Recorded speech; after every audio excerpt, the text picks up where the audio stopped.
theyeshiva.net. Thank you, Rabbi Gedalia. It's great to see everybody this wonderful, beautiful morning. So I just want to tell you this conversation that you're about to be part of, we're about to be part of, is unscripted. I don't think we even prepared one question or one answer, a flow of consciousness, let's call it that.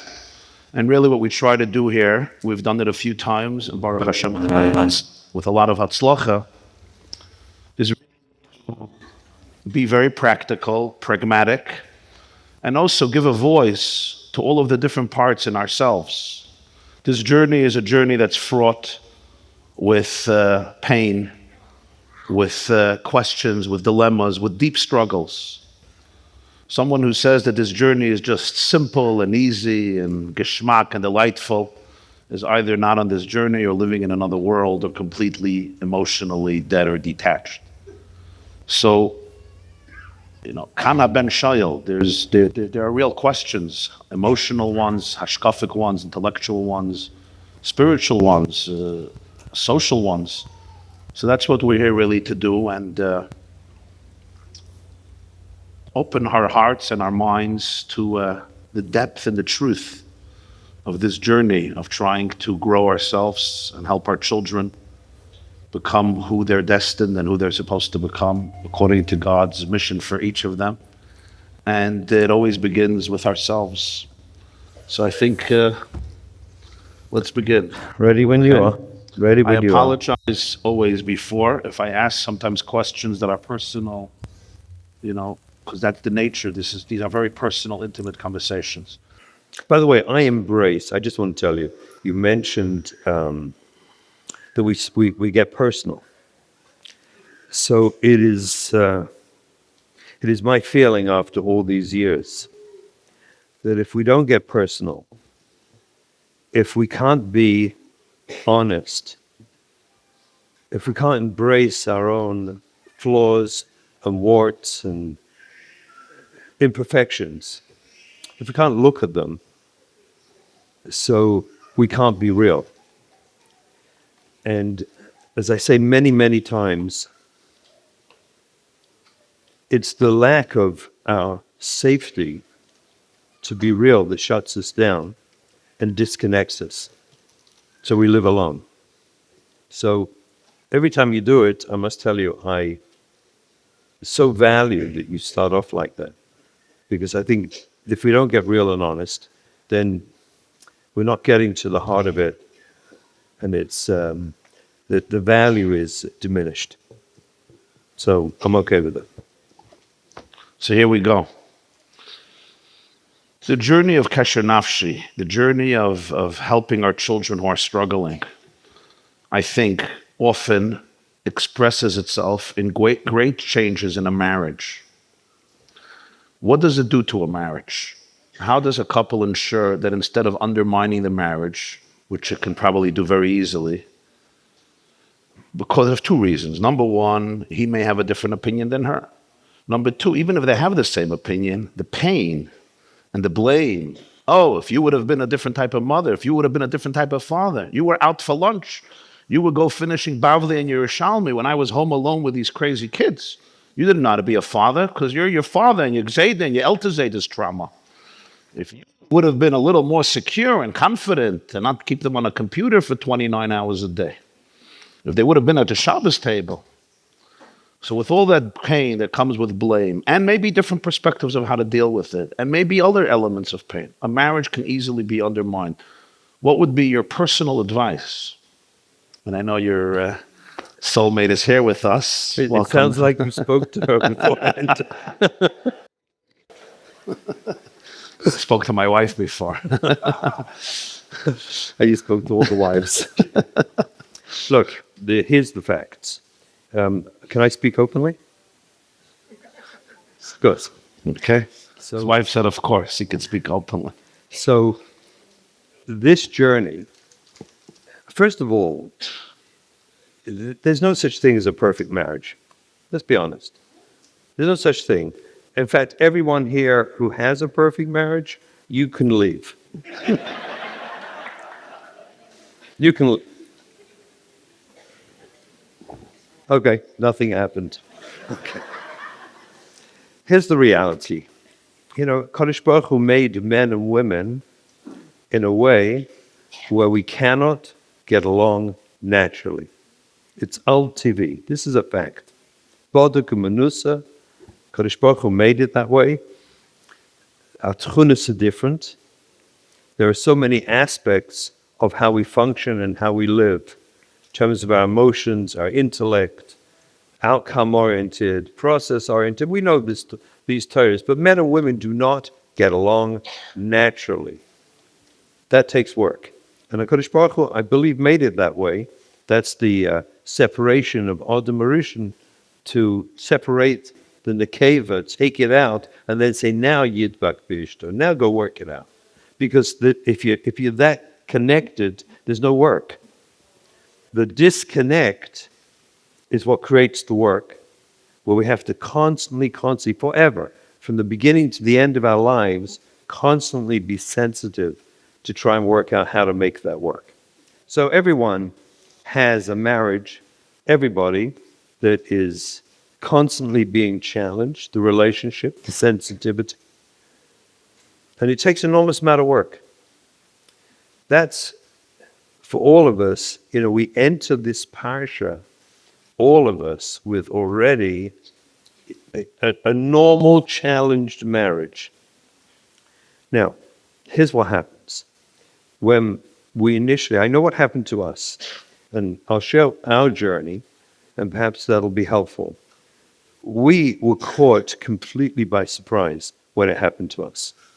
It was an absolute shocking phenomena that we got the phone call and were told about something that went on with one of our children. We didn't see it coming. We didn't know what it was. We didn't feel it. And there it was. Almost everyone, when you get firstly in this parsha, are terrified. We're all terrified of what's going to be, especially today when we are so aware of how dangerous it is when a child goes off. We are terrified. Even prior to the shame, the embarrassment, but we're terrified about what's going to be. How far is this going to go? When will they get kicked out of school, and shidduchim, and life, and shame, and everything? The whole, your life collapses. It implodes on you when you realize you're in this parsha, and you are terrified. People who are terrified, it's the same thing with the prefrontal cortex, right? You shrink your compassion, you shrink your empathy, you shrink the normal relational skills, because what you want to do is survive. And what happens is you get tunnel vision, where you believe this intervention, this is what we got to do. We got to stop our kid being friends with that kid, because that's the whole reason it's all happening. This is how we enter the parasha. We limit ourselves, believing if this one Rabbi would just be nicer, if this one friend wouldn't be slapping her down, if we could just stop her doing this or stop him doing it. It's like one thing we think, we actually believe. I mean, I can see already the smiling faces. We fool ourselves, which is, it's a human reaction till you learn the sugya, and you actually believe this thing is the thing that has to change. And if we can get this under control, we can stop this whole thing. That's the dimyan we all enter this sugya with. The funny thing is, though, when you check in with your spouse, you discover they have a different thing that has to stop, that has to change, and it's not yours. You see, the chances of it being the exact same thing are very slim. And if it's not this one, the next one will be different. So what happens is you're both in panic mode, terrified about what's going to be, with your brain informing you that this is what's going to change it all. So when your spouse enters in not quite agreeing with you, which is very highly likely, and more likely the spouse to tell you, actually it's less likely it's them, maybe you need to spend more time with your kid, and it's not them at all, it's not that, it's you. So you get even more terrified. This is going to challenge the best of marriages. This phenomena is unavoidable and will challenge the very, very best of marriages. As we went through this, so we're talking 30 years ago, but when we first went into this parsha, we were terrified, nothing to talk about. We took turns at being depressed. The anxiety was obviously extremely high, and we struggled in the very early days. Baruch Hashem, we had a good marriage to begin with, but we struggled very, very much when this panic set in and the debate started in panic mode about what's the right thing to do next. We then, I think, if I remember correctly, vacillated between the panicky, I've got to do something now, to being so depressed, I'm out of it. I need time off. We actually developed a model for ourselves where when we got to that brink of exhaustion, of frustration, we granted each other time off. And one of us would retreat into the safety of the bedroom and have a few days off out of the parsha because we couldn't cope. But the marriage will inevitably be affected. Now, here's the paradigm and the paradox. It's so amazing. It's actually the strengthening when you're assuming you're married. Now, there's a different paradigm for single-parent homes that works just as efficiently. I'm going to deal with the marriage one. Yes, is that okay? Yeah, sure. The paradox of all of this is, again, what we, over the time and years, began to understand is the gift of this struggle required that we came together. We recognized that our children desperately needed a secure attachment with us. They needed a clear, secure picture of what we were doing to try and help them, which absolutely required an elevation of our relationship, of our connection, that was way beyond what we ever actually perceived we needed and were living prior to this event. And so what's occurred for us over the years is this, and that's the paradox, it's so amazing, that the parsha itself challenged our marriage very deeply, forcing us to address the issues that we had not yet done. You know, how many of us just leave stuff? You know, there's stuff in your marriage, but you know what? As long as it's not driving you crazy, you leave it alone, you walk around it. It's unpleasant. But we leave the unpleasantness and just get on with it. Because, I don't know, Is it possible then that our children are unconsciously going into the struggle to save their parents' marriage? So I will tell you, that's not funny. You know, that's not funny. In systems theory, You think this laughter was coming from expansion or from depression and tragedy? It's so amazing because in systems theory, raw, hardcore family therapy, the classic triangle is exactly that, triangular theory, that the child perceives the parents as struggling and they notice something. They don't do it deliberately, I don't think so. But here's what they notice, is when they struggle, suddenly their parents pull it together. And then everything seems to be better to help the kid, right? Right? It's like this, the triangle. And then, of course, the crisis is averted and the parents go their own ways again because they didn't do the work, and the kid falls apart again and they come together again. And then the crisis is over, they fall apart again. And then the kid falls apart again. And this cycle repeats until it's like a programmed cycle, an unconscious programmed cycle. Until Tati and Mommy get the message. Yeah, but then they go to Kesher Nafshi. And they get the message, right?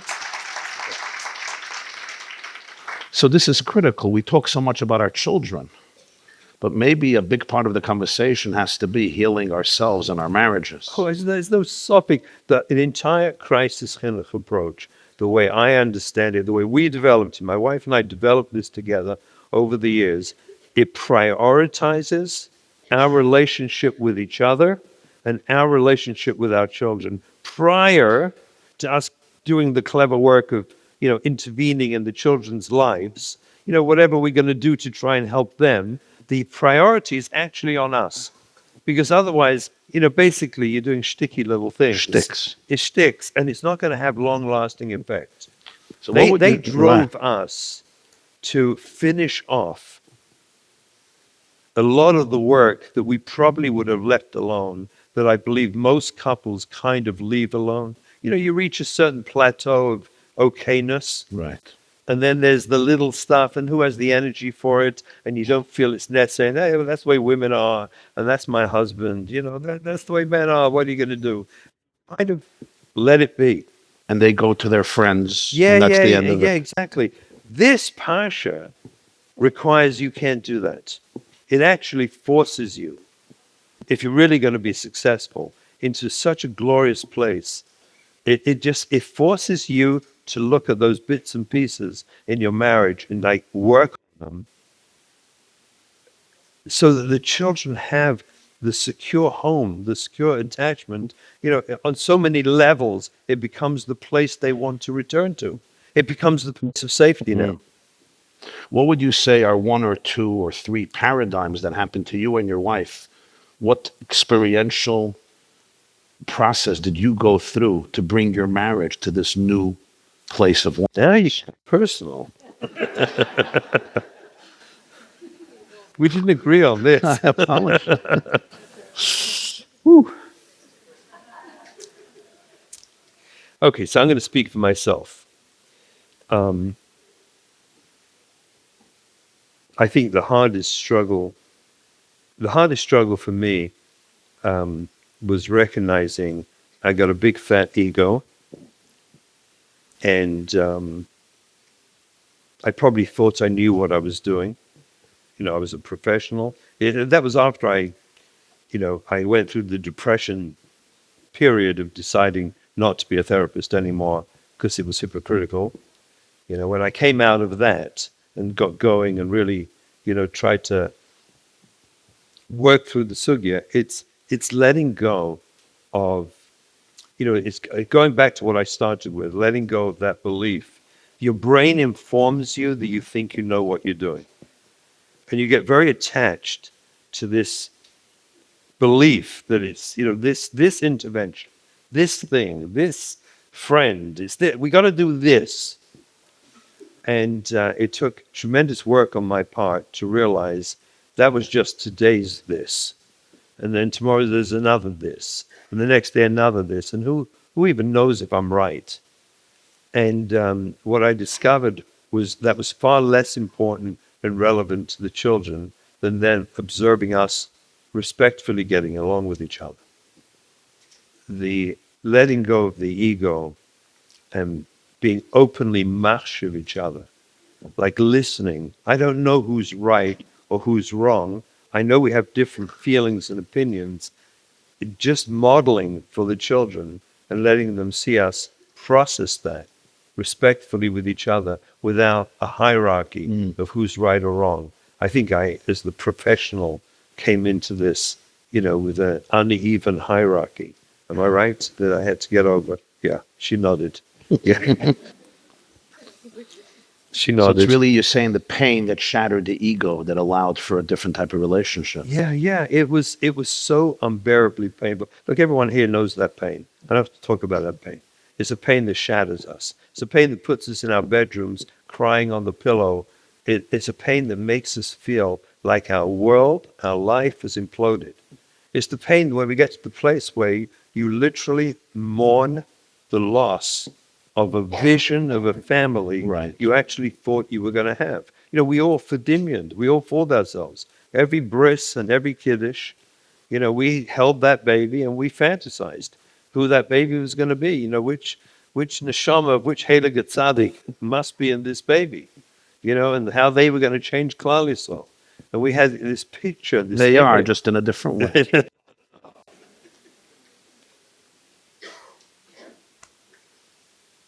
And we, in order to readjust to the reality of who our children are, we have to mourn the loss of that. So it's enormously painful. These processes, for those of us in a marriage, again, single parents, there is a way to do all this. I just don't want to mesh it in now, it will be confusing. But in a marriage, that's what our marriage is for.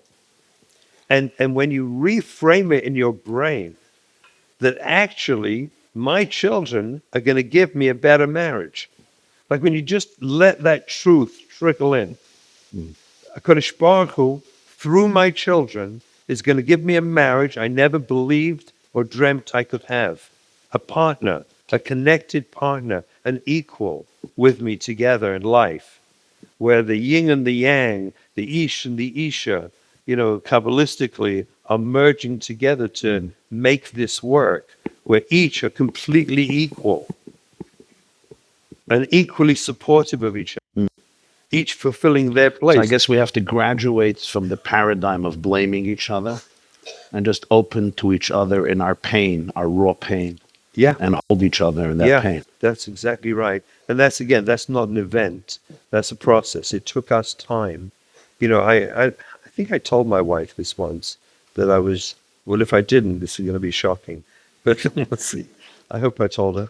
But I was, at the very early days when we were in the pain, I had a wake-up call from one of my kids because I was driving one of our struggling kids. I remember very clearly, County Line Road in Lakewood.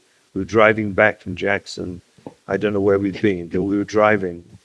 And she turned to me and said, "Are you and mommy getting divorced?" And I was so flabbergasted. I was so shocked. Did I tell you this? Oh, good. I told her.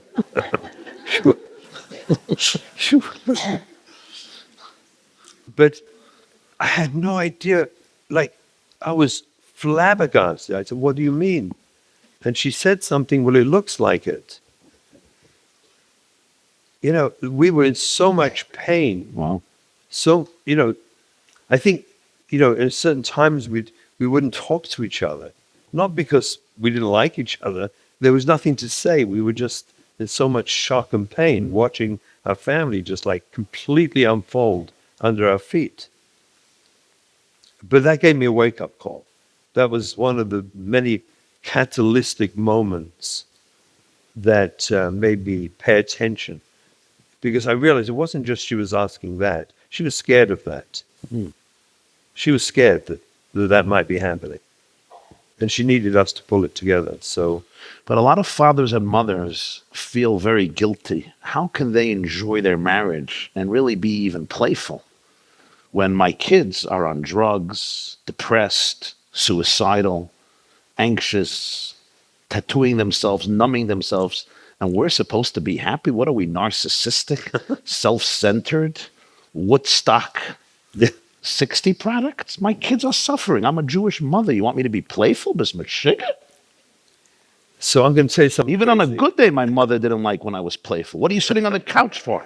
B'dikas chametz. There's 3 lasagnas to make for Shavuos. There's 20 guests. And you want with my kid depressed, I should be playful with my husband? You cuckoo? I think your mother had a good point. Go clean. So this is going to sound bizarre, but I'll tell you what I came to see. How we got there, I can't authentically tell you. I don't remember, but I know it wasn't an event that we got there, but we actually got to a place where I recognized that my children needed to see that our life, our Torah life, our values, our emunah, our bitochen, our life was not impaired by what was happening with them. In a certain way, it was being enhanced. That you're part of our Torah life. Your struggles are part of our Torah life.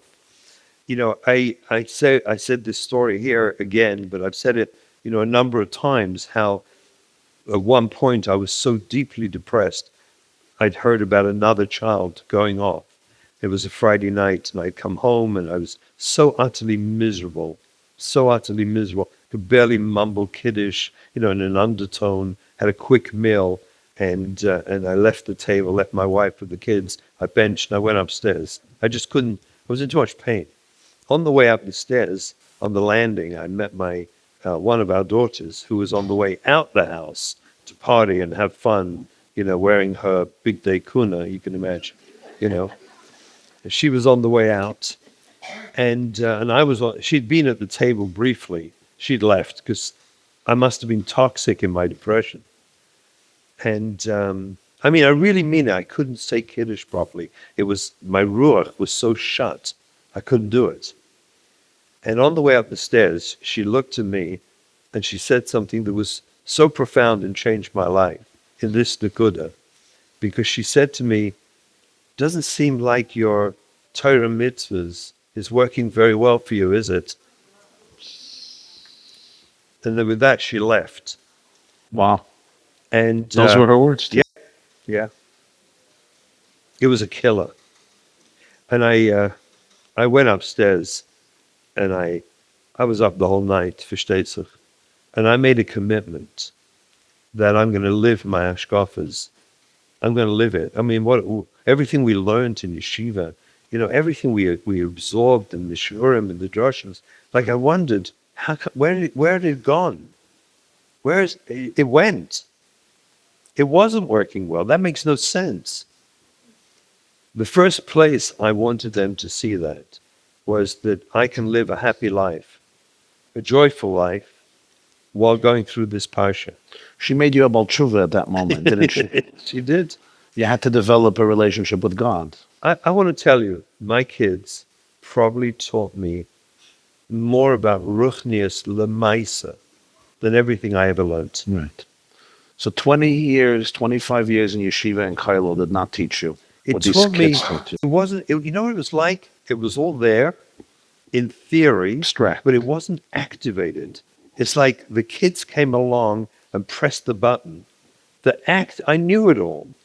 I don't know why. I didn't live it in the active way I learned afterwards to live it. So the first place I went, I knew, was that my wife and I needed to live a life, a loving, happy life, where our Torah mitzvahs would continue completely, totally, happily as normal.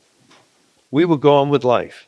It was so crucial to what eventually they picked up, because the unconscious message to them was you are not interfering. You're not outside the framework of God's will and Torah mitzvahs. You're in.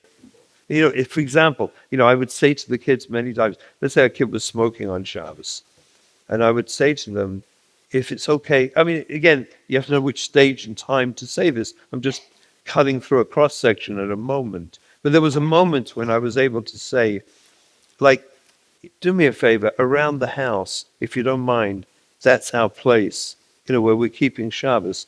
What you do in your room is between you and HaKadosh Baruch Hu. Hashem is in there with you. And what you do in your room is your business. I felt it was really crucial that they understood Hashem is there in that room with you. You're not outside Torah mitzvahs. You're not outside our world. And you're not interfering with my life. You're actually going to empower my life. And I think there's something psychologically and spiritually so profound in them realizing that, okay, so we're going to work out. You're our kids. We're going to work out how to embrace you and how to make this parsha work. I don't know. But I tell you this, the Torah tells us everything. And it tells me how to handle this. And I'm going to handle it within my framework. So we actually were very playful. On one occasion or more, as they got much older, and they would like freak out, about something, and they would inquire afterwards, Tati, are you okay? Because they'd like freaked out on me. And I would let them know very openly, I got mommy. Mommy and I have a great life. We're actually enjoying our life. My pain is for you. My pain is for you and your life. I'm having a wonderful life. I'm enjoying my life. And you know what? They told me later as they became adults how important it was to hear that. Even though obviously as teenagers they could care less, but there was something it went in on some level that later on, now they, adults with their own families, they've told me how powerful that was to them. That we were not falling apart. That we were, on the contrary, we were loving each other more, supporting each other more, and we were enjoying our life. also absolves them psychologically from the feeling that they single-handedly destroyed Correct. fathers and mothers' lives. That's Absolutely. a burden, and you're exonerating them from that burden. Same daughter. See, this one of my daughters has been my mentor. I mean, she has. That's the fact, right? My wife is nodding, and she knows it. She knows she and I are extremely similar in personality, which is probably why we clashed. Who knows? But she's been my mentor all the way through, and especially in this department of giving me the appropriate feedback. One time she blasted me, I remember, with a long, painful, crying, hurtful rant against me. I think she was even married already. It was such a valuable rant, I can't even tell you. Because the essence of the rant was, when you keep presenting yourself around me as if you're a failure, that means I'm a piece of garbage. Every time you wallow in self-pity, every time you apologize and tell me how ashamed you are, how embarrassed you are, every time you go to this place of self-deprecating, painful acknowledgement of how you're ashamed of yourself and you feel like such a failure, she blasted me that means definitively that she's a loser, she's a piece of garbage. She blasted me for it. It was so powerful, I can't even tell you. So sometimes in our endless experience of pain for our children, we think we're helping them. We're actually Harming terribly. If I'm walking around with this self-pity that I'm a failure, well, that means they're all failures. That means my kids are terrible, horrible people, losers. That is the most horrible thing to say to a kid. So sometimes the best thing we can do is really be happy. Well, that's exactly it. That's why it dovetailed into that. And we recognize the power of us being happy. And getting on with life and being positive about our lives. Tell the Yiddish mama who was taught for 48 years that your mission in life is to worry about your kids. And it's in every cell of her 70 trillion Jewish cells. So they have like this, ladies Sidurim. By the brachas at the beginning, they put tefillas haderech. You know that. Because every day they go on a guilt trip, right? So I recommend the ladies get the men's siddur, because we don't have it in our siddur. We don't put tefillas haderech in there. Yeah, we just go to the kiddush. Exactly. So, yes, it's really. Inculcated education. That's true. Is a beautiful message of Mesiras Nefesh. For family. Yes. Which, by the way, God even gave that to the animal kingdom, lahavdil. That mother, especially elephants and lionesses, they'll go on Mesiras Nefesh for their calves, which is incredible. Yep. But does it sometimes get distorted and misconstrued to the point that mommy and tati don't know how to celebrate themselves? So they're not grateful for their own breath of life. And they start living vicariously through their children in the positive and in the negative. So if you're doing me nachas, I'm the happiest Jew in the world. If you're in pain, I am the greatest loser in history. And how do we heal that then? See, my wife and I, we went the route. I was fortunate enough to go the route of Chazal. And Torah opened up to me. As a matter of fact, this is fascinating. I don't want to go into details about this, but I put tremendous harvanya into my marriage to work on being respectful and equal and creating this model, because I really believe, it wasn't just I, she did it too. Sorry, I didn't. We both did. But I'm just saying for myself, I noticed this amazing, that the more effort and energy I put into my personal bittul of zich to connect equally, things opened up in Torah to me. It was crazy. I saw things I'd never seen. They just appeared. It was like remarkable. But what appeared most of all was this idea, everyone knows I talk about it all the time, Kodim b'yaseh la'olam, We know this Chazal.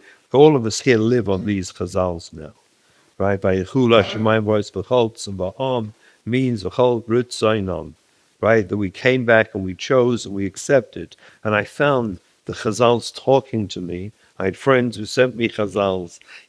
People started sending me stuff, and it just built a rich literature of Torah where it was so black and white that I chose this before I came back. It was so real to me.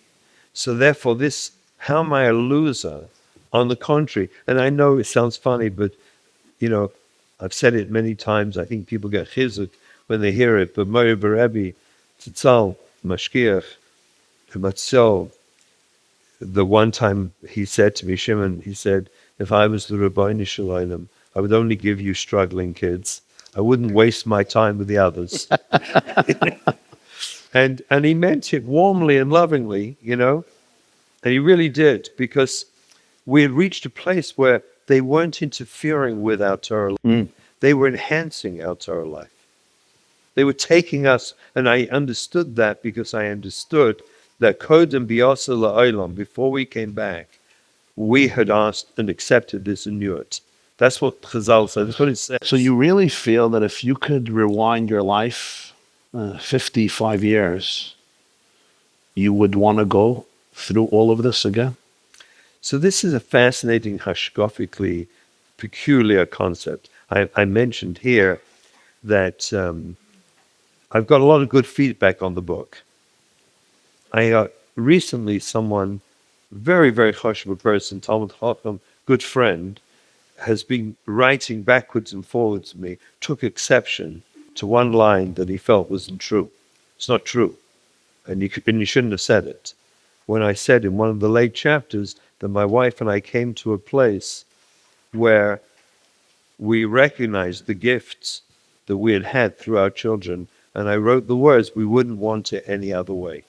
And we had actually come to the place where in hindsight, we would not have wanted it any other way. Impossible.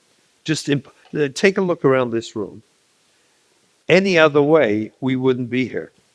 At least not with me. Now think about it. One of my daughters came, they gave me some sort of award some years ago here. I thought they were going to raise money. Never. I feel bad for them. But there it is. I think they lost money on the plaque. But they invited her up. I was terrified. I didn't want anyone here. I didn't want any of my kids to know that somehow we had got some sort of award associated with their tzaras. So that we didn't tell any of our children about it. They knew nothing. Gedalia, dear Gedalia. Inimitable Gedalia. Obviously felt, no, the kids should be here. And he secretly invited up one of our daughters. When I saw her in the lobby that Motzi Shabbos, my heart fell apart. This was the last thing I'm ever going to want, that she's going to see me get an award because of her tzaras. Are you kidding? I was frozen. Matter of fact, I had a drasha that I couldn't give. And when they announced, we sat together, I was completely frozen. And they invited me up to accept this thing. It was like a non-stop train. There was no way to stop this. Gedalia was going to give this award, whether I wanted it or not. It was going to happen, my dear friend. Anyway, I went up there. And b'se'ata d'shmaya, I told the Olam that in the far corner of the room sits our eldest daughter, Liba.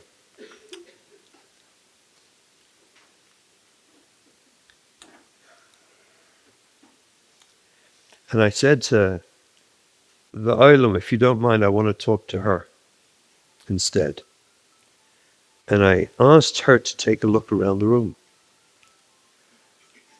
It was packed. It was a huge packed room. And I said to Liba, take a look at this room. We're here because of you.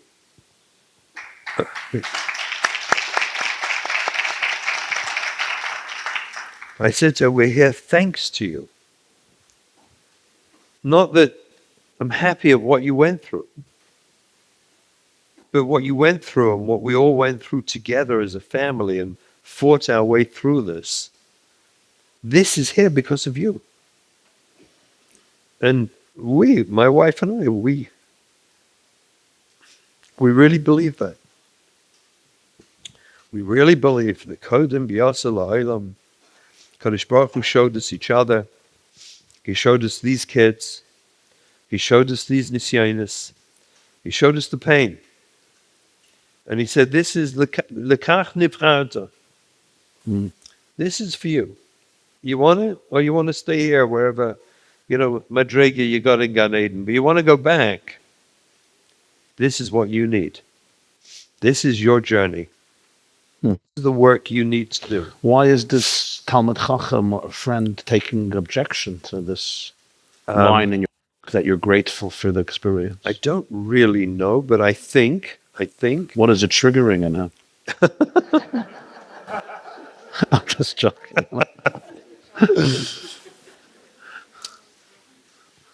I think he's stuck behind, as we daven every morning, Al Tavienu Lidei Nisayan. Let me do my tikkun without it. But this is post. I think he's stuck there. No, so he's stuck on he understands how I embraced it. That's fine. He's stuck on, if you could go back and do your tikkun in another way, like, why are you happy for this? Doesn't make sense. Maybe because that's what God wants. Well, that's what we believed. I don't believe I had another choice. You got to write to him, I stopped asking what I need from God, and I started to ask what God needs from me. Ooh.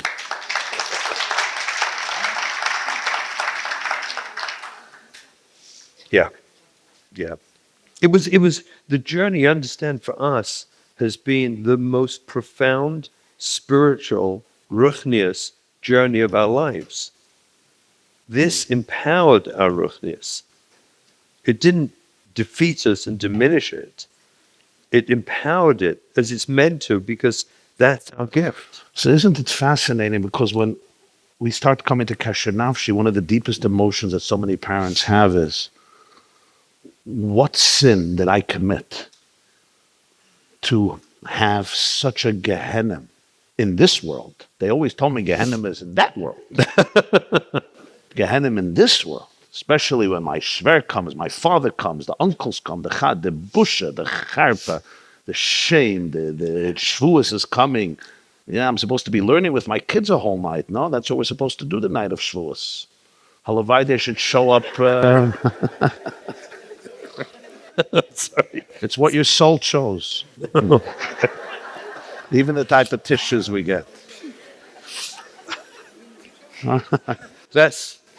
That's love. Free used. She wants you to experience her tears, her tissues. Oh, okay.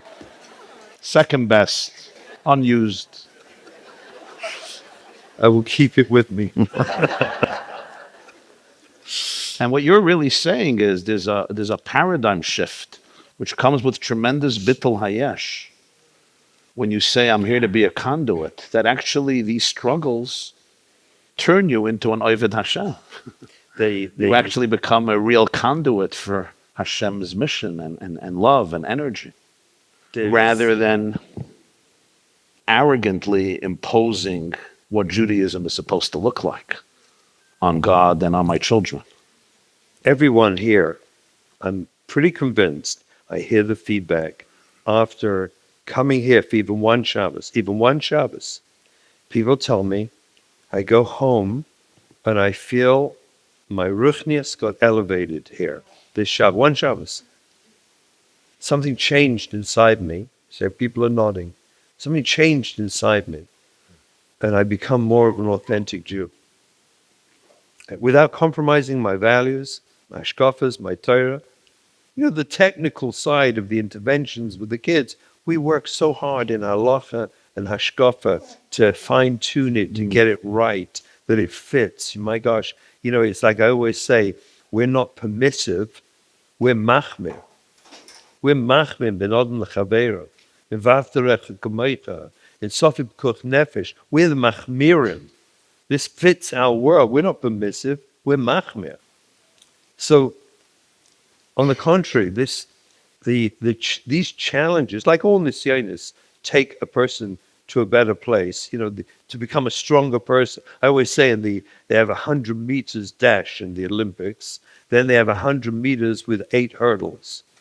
Which one's the stronger athlete?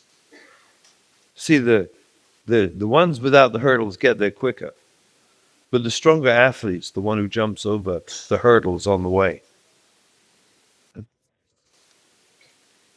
That's us. That's who we are.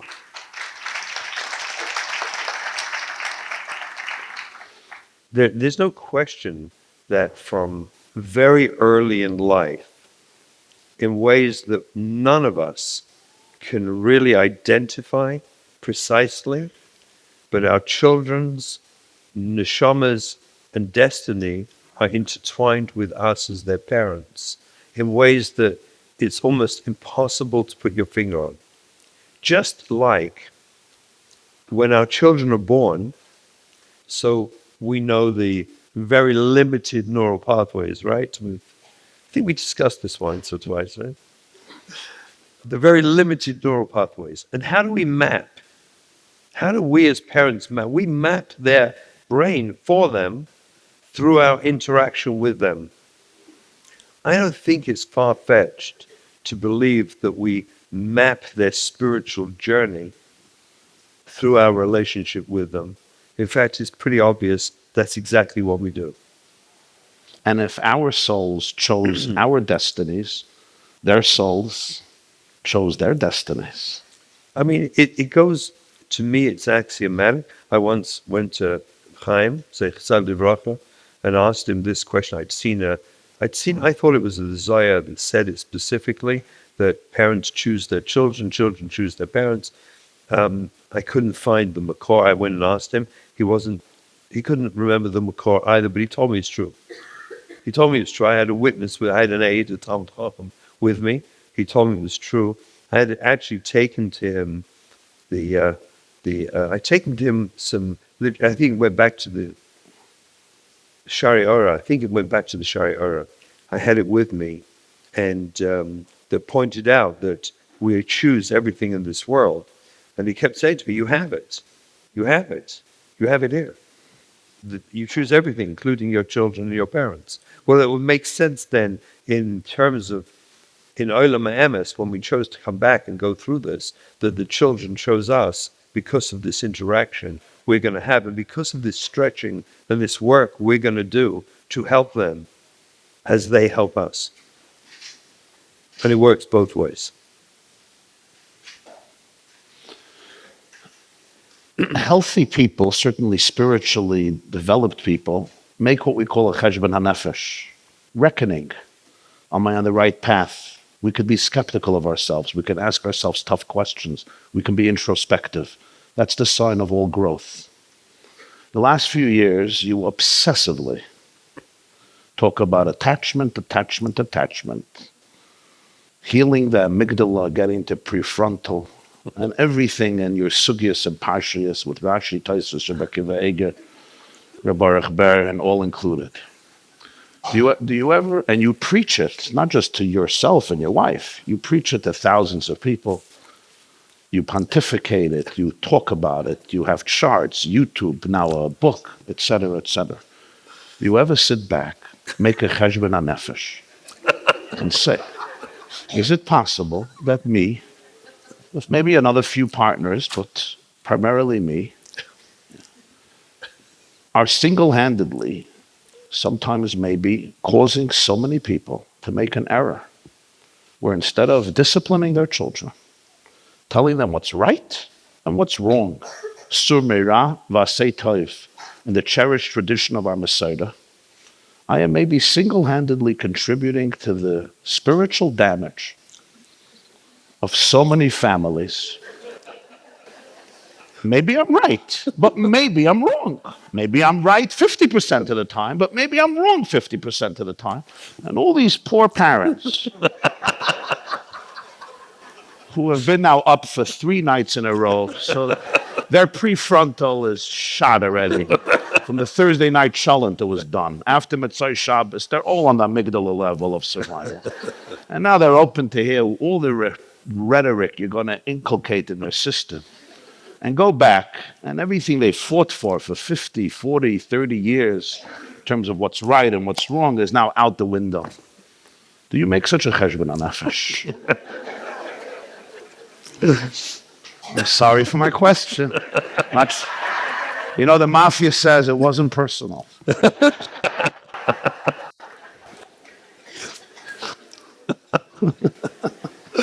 Oh, gosh.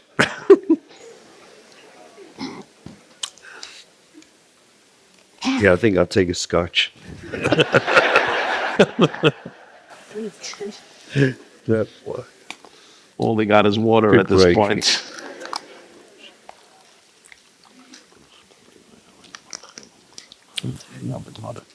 So I'll tell you, I live with a cheshbon, a nefesh of this sugya. I live in it. It isn't something I every now and again sit back and wonder about. It's something I'm equally obsessed about getting it right, fine-tuning it. I'm aided in that I have to do that whether I like it or not, because I get emails and WhatsApps and visits from people and letters attacking these Yesodis all the time that I have to respond to respectfully and thoughtfully and cogently in a way that helps people understand it. And I think that there's a testimony that, sort of looking back, Lemafreya, the validation I've received for how it really works has been so profound that I think it's an unarguable fact that it works.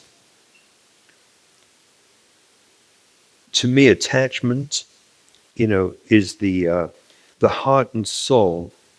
When I first saw it, I learned it in school like everybody else. John Bowlby, we learned attachment, secure, anxious, avoidant, disorganized. We learned it all. And then everyone else's research afterwards in attachment. I'll be quite honest, I didn't really pay much attention to it in school. It was just another interesting theory. I had no clue yet of the implication of what this model was. It didn't hit me yet. It was another group of ideas about childhood development and how we become personality-wise who we are, but I didn't think much about it.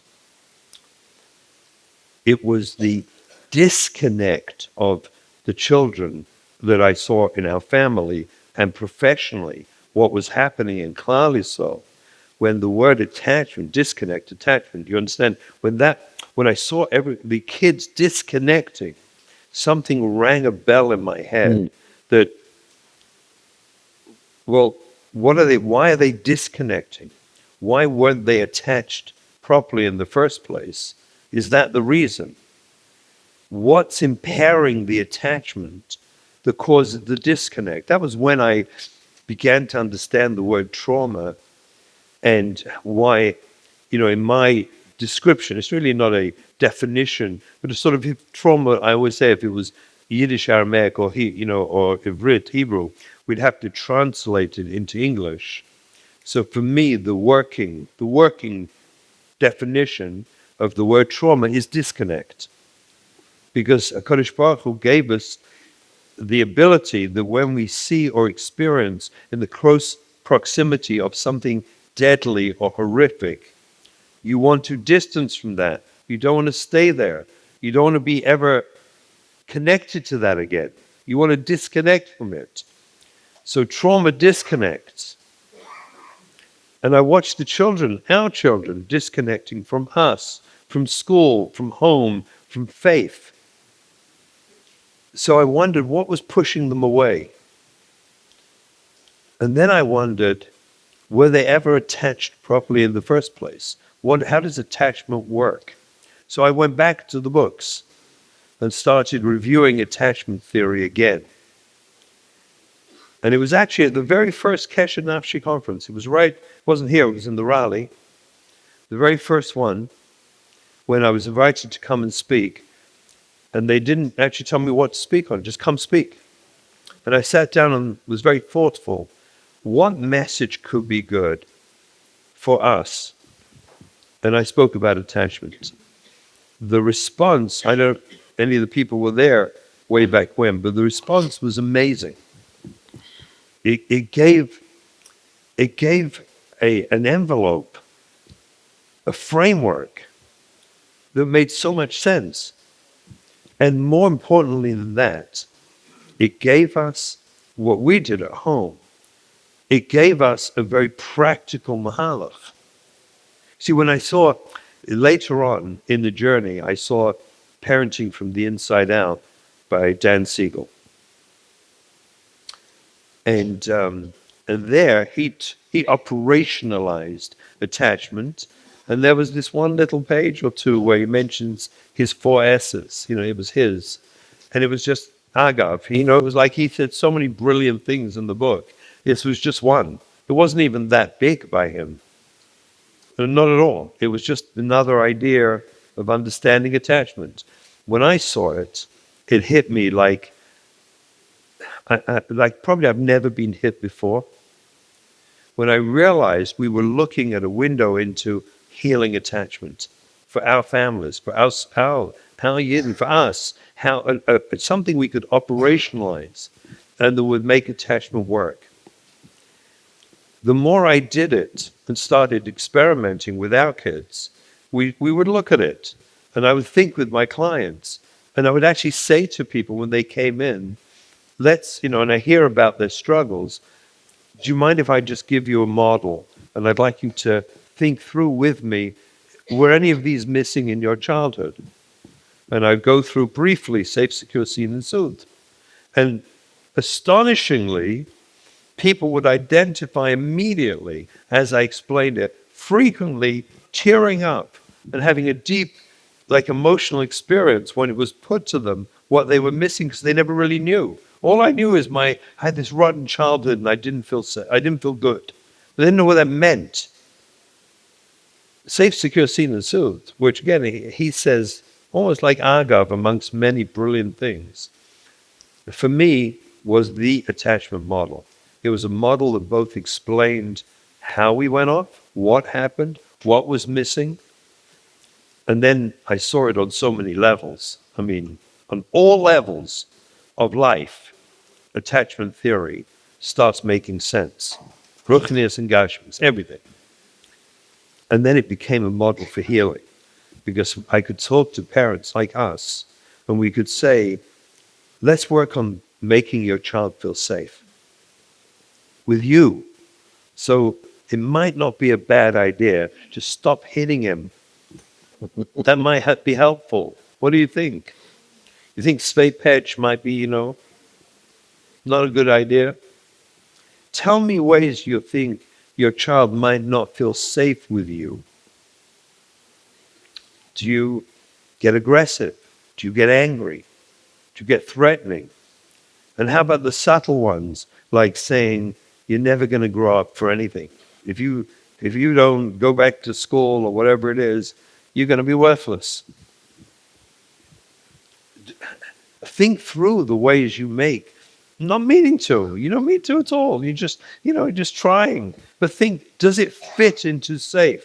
When I did this enough with many of my clients, I'd go through this quite passionately with safe, secure, seen, and soothed. Ask yourself, are you making them? Are you helping them feel safe?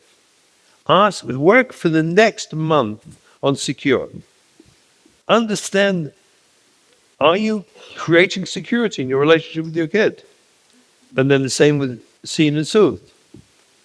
So one of the people I was working with, he looks at me and said, so basically you want me to completely shut down, stay in my bedroom and never interact with my kids? Is that what you're saying? And I said, that might be a good start. That might be a good start. Because when you come out, you make them feel unsafe, unsecure, unseen, and unsoothed, well, then you're giving them a one-way ticket to who knows where. Attachment is the key to mental health, to living life. We talk about the Shevis Yitzhara as this mitzvah of helping people feel a child. When we bring up a child, it should feel healthy in mind and body, happy, capable of self-love, loving others. But it's the tziruf of the Shevis Yitzhara v'avtarecha kamecha together produce a healthy human being. Insecure, anxious, disorganized, whichever attachments is a contradiction to that. It actually contradicts that. A person's entire life is social. To be successful in this world, you have to be able to be social. You've got to be able to connect with people. We don't live on a desert island. We live with people. We have our homes and our shuls and our minyanim and communities and extended family and simchas and life. Social, turns out, social skills, high social EQ, is far, far more important to life success than IQ. Far, far more important. Is that what you learned in yeshiva? We'll come to that. And guess what? Helps a person activate their own greatest potential in social skills. Because we will all, based on our own makeup, have different potential. But what helps human beings activate the greatest level, their greatest inherent potential in social skills is attachment, is good attachment, secure attachment. So basically, the gift of attachment turns out to be the greatest long-term, lifelong gift we could ever give our kids. Ever. It isn't about keeping them from. You understand? It goes way beyond that. It maybe is that too, but it's way, way beyond that. It's the DNA of emotional development and success through the course of an entire lifetime turns out to be having those secure attachments when you're early in life, which then builds that DNA for good social skills. Because with good social skills, good EQ, you're going to have to activate your unique potential that Hashem gave you will enhance everything in your life. Everything. My wife and I often talk about it, that I have such compassion for people who've come through, especially, those streams of people in our world who have not had parents who could give them secure attachment. And we understand what that means. I did. I had a mother, and I credit me, what's activated in me, to my mother. My mother, Aleh Shalom, gave me the 4 S's, all of them. She didn't know what they were, but she gave them to me. She, am I right or wrong? Yep, my wife's nodding.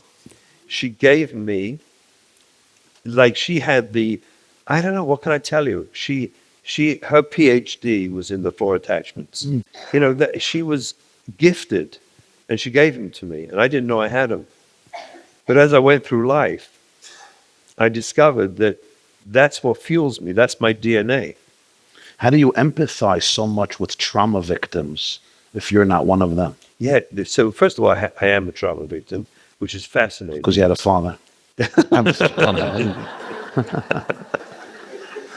No, you spoke about your mother. No, my father was through the war. He didn't have them to give to me. Yeah. So a lot of our fathers. So exactly. So I had plenty of trauma over there. Absolutely. I had the story of my grandmother who was killed when I was 9 in front of me. She was killed right in front of me. And I believed it was my fault at the time. And there was zero trauma treatment. Let's understand that. But you lack developmental trauma, I assume, or not? Developmental trauma, I did not. Right. Maybe a little from my father, but I really didn't have it. But I had resilience, you see. Had resilience. So your mother gave you that core. Yeah, I had the core of resilience of bouncing back. It was like, I remember just one anecdote. During the 60s in England, there were the coal strikes. Coal strikes, they were shutting down the mines, and they had coal strikes. And electricity went off during the early 60s. If they didn't have power yet, and the coal strikes shut the country down frequently. And at night, suddenly, especially in the winter, it went black. And this was miserable for everybody. Miserable. In our house, it was the greatest delight. We felt it was magical because we had, the old days, the JNF used to send out these Hanukkah candles, little boxes. You always had more. I don't know why we had leftovers, but there was always leftovers Hanukkah candles. It was like strange. Every home had leftover Hanukkah candles. And we had a piano. And when the lights went out, my mother jumped up, lit these few Hanukkah candles on the piano, and my brothers and I stood around the piano.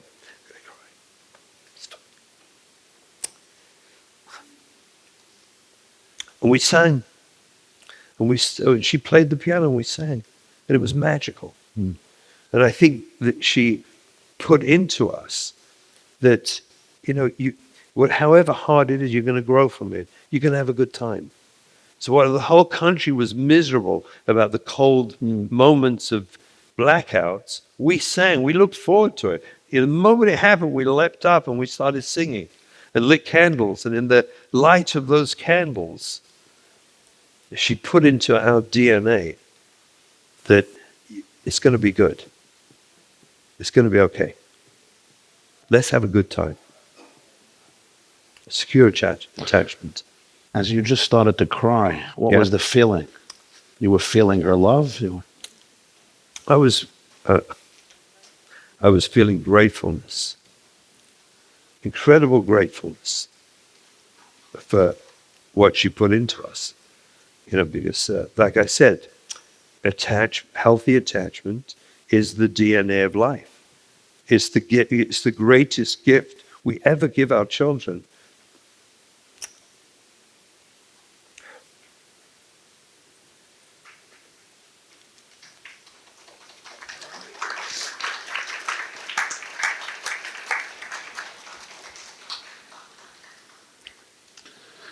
It should probably not come as a surprise to most of us, because the first thing that the Torah says is not good is not idolatry or even adultery or not listening to Hashem, which are all not good.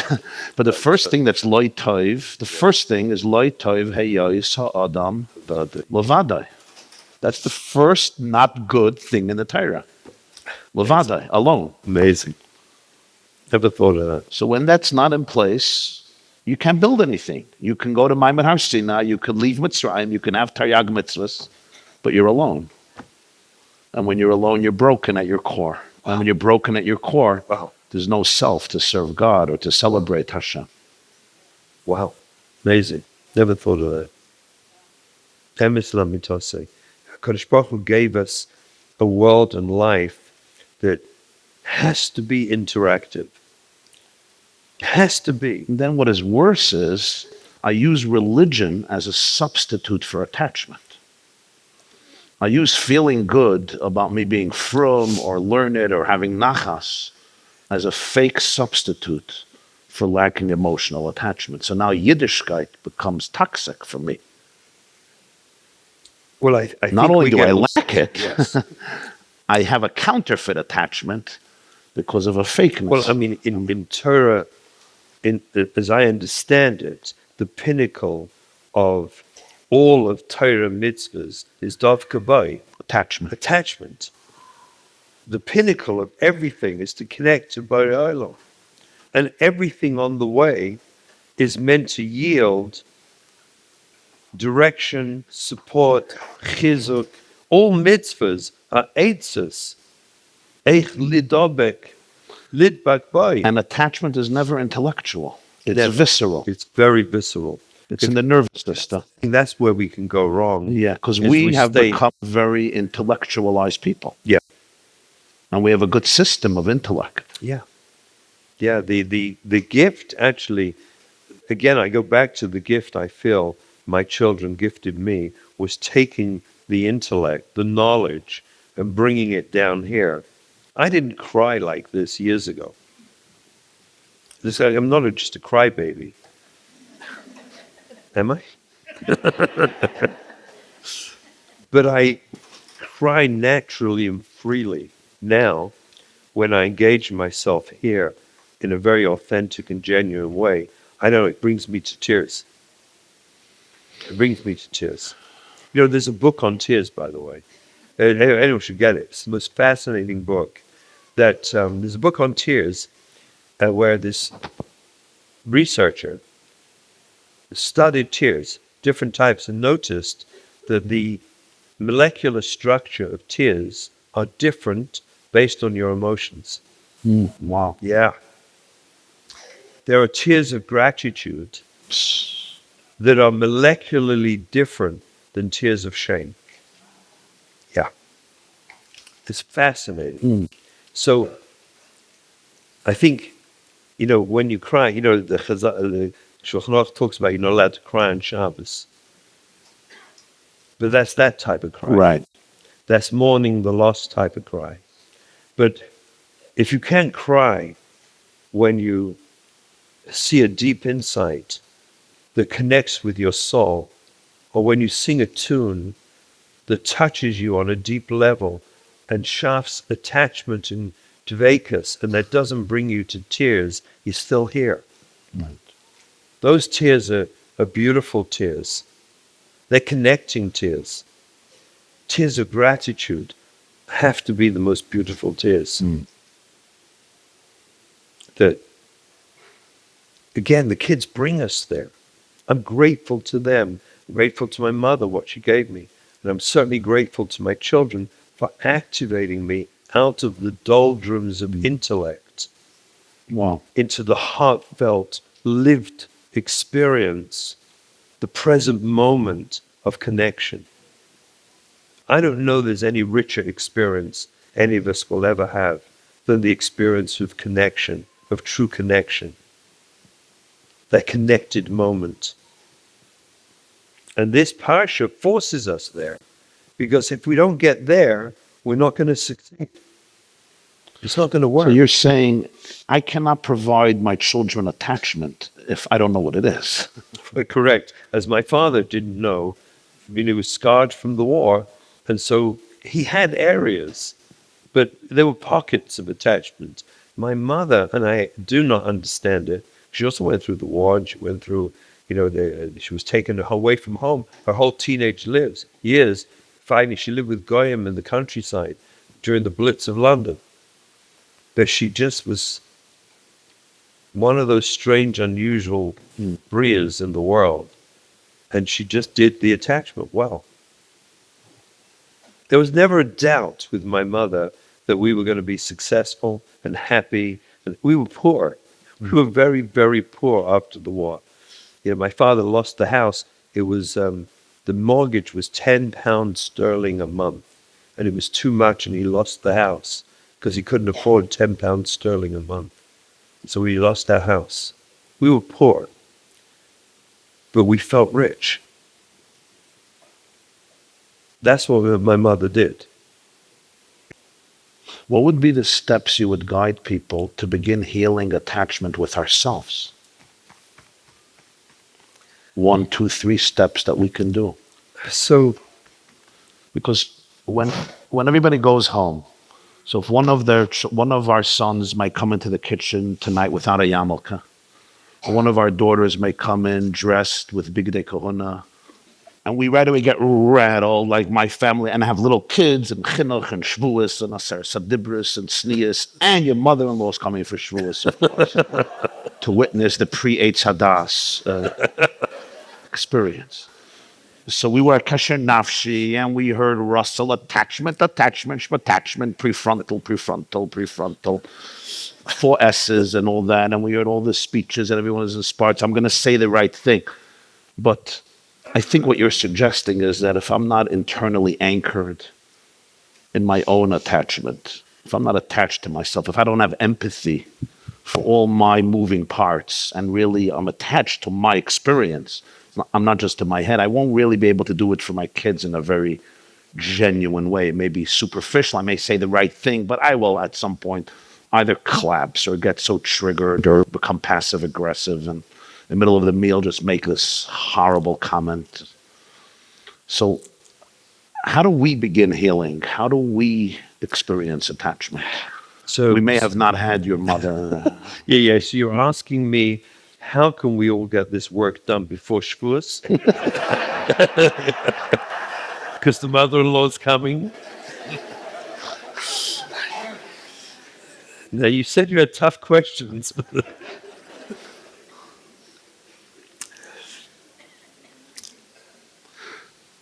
I grew up, I don't remember even once anybody talking about loving God from an emotional perspective. We learned smart, we learned a lot. From anybody sitting down and saying, what is your experience of Yiddishkeit? Do you experience love? Do you experience awe? It was all in the head, head. Some of us excel tremendously. That connection with the body, with somatic, with the nervous system. This was not part of the language. That's why when you talk about it and others talk about it, myself included, some people get very unnerved. It's like this new Judaism. Is this Buddhism? Hinduism? Pop psychology? Is this George Soros liberalism? Is this left-wing Harvard University? What's next? You know, what else are you going to teach next? Like the body? The body? The body was a shtick zevel. Garbage. It was your nisayan and olam haza to get out of this sick world, to get to your olam haba, and suddenly the nervous system, the body. Have you ever seen a kid, a young man, a young woman, a teenager who has left Yiddishkeit, where you couldn't identify any pain? It was basically your system is weird. I just want to explore life. I'm a curious person. I don't need all of these restrictions. I want to eat and do whatever I want. I have no issues with my parents. I love my parents. I have a good family, good yeshiva. I even respect Orthodox Jews.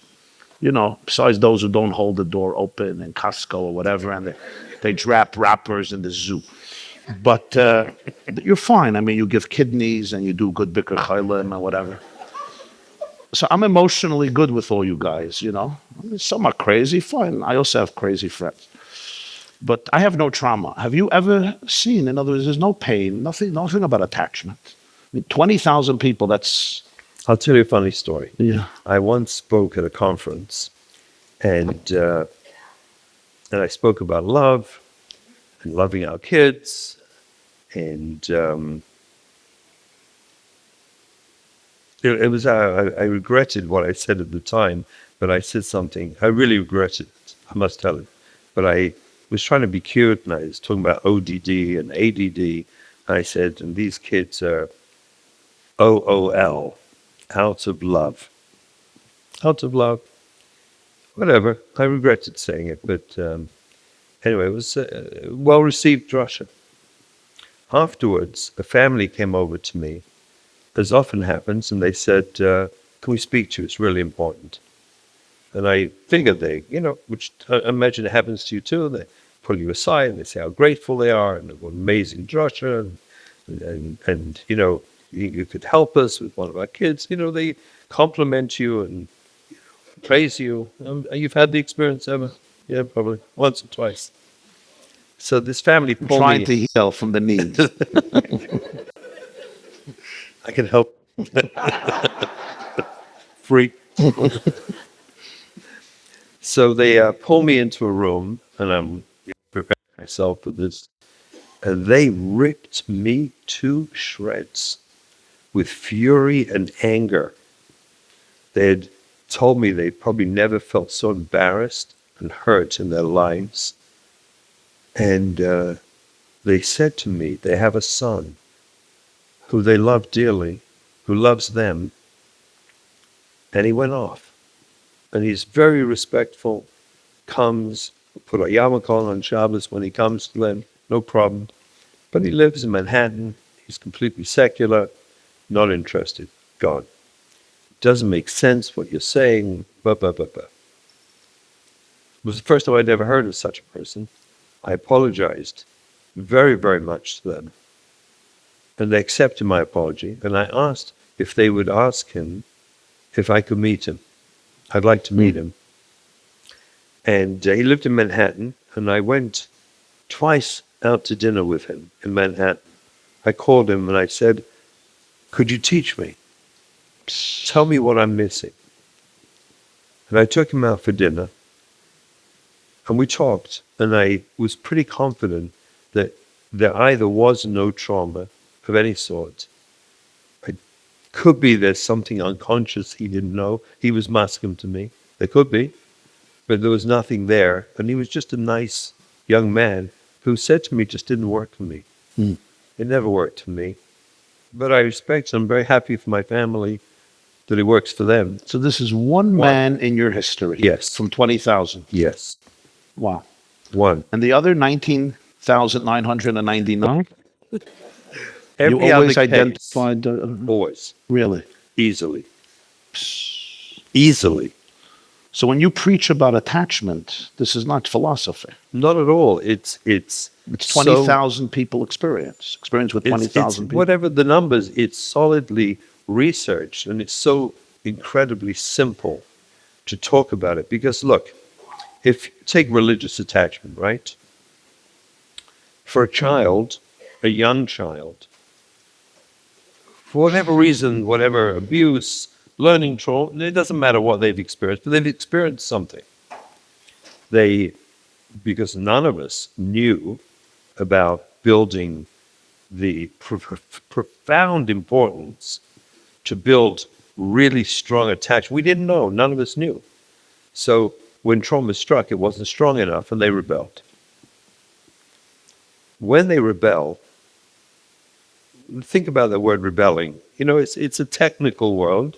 But it's really nothing to do with rebellion. Actually, what they're doing is they're not running from, they're running to. What are they running to at that moment?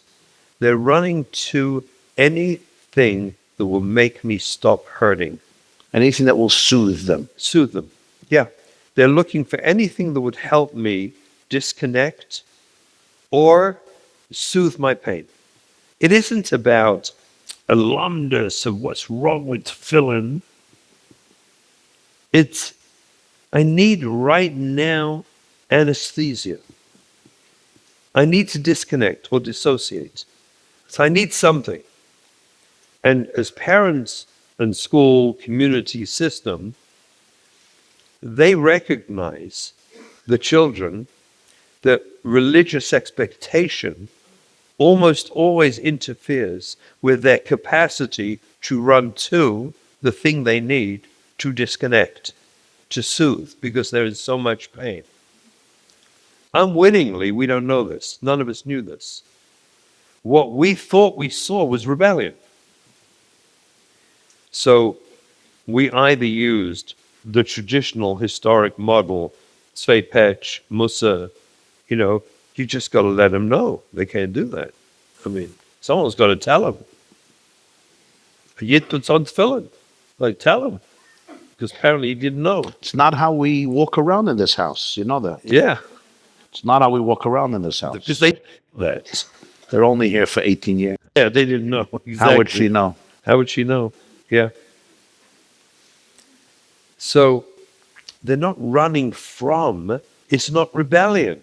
But we didn't know that. Right. So we start giving them mussar and consequences and rules and structure to force them, including bribing, threatening, mussaring, begging to keep the Torah mitzvahs.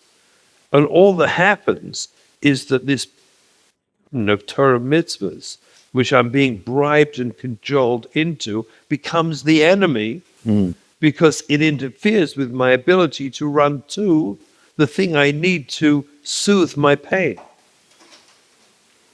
And inadvertently, we, parents, community, schools, rabbis, the whole works, all of us together, we build religion into the enemy,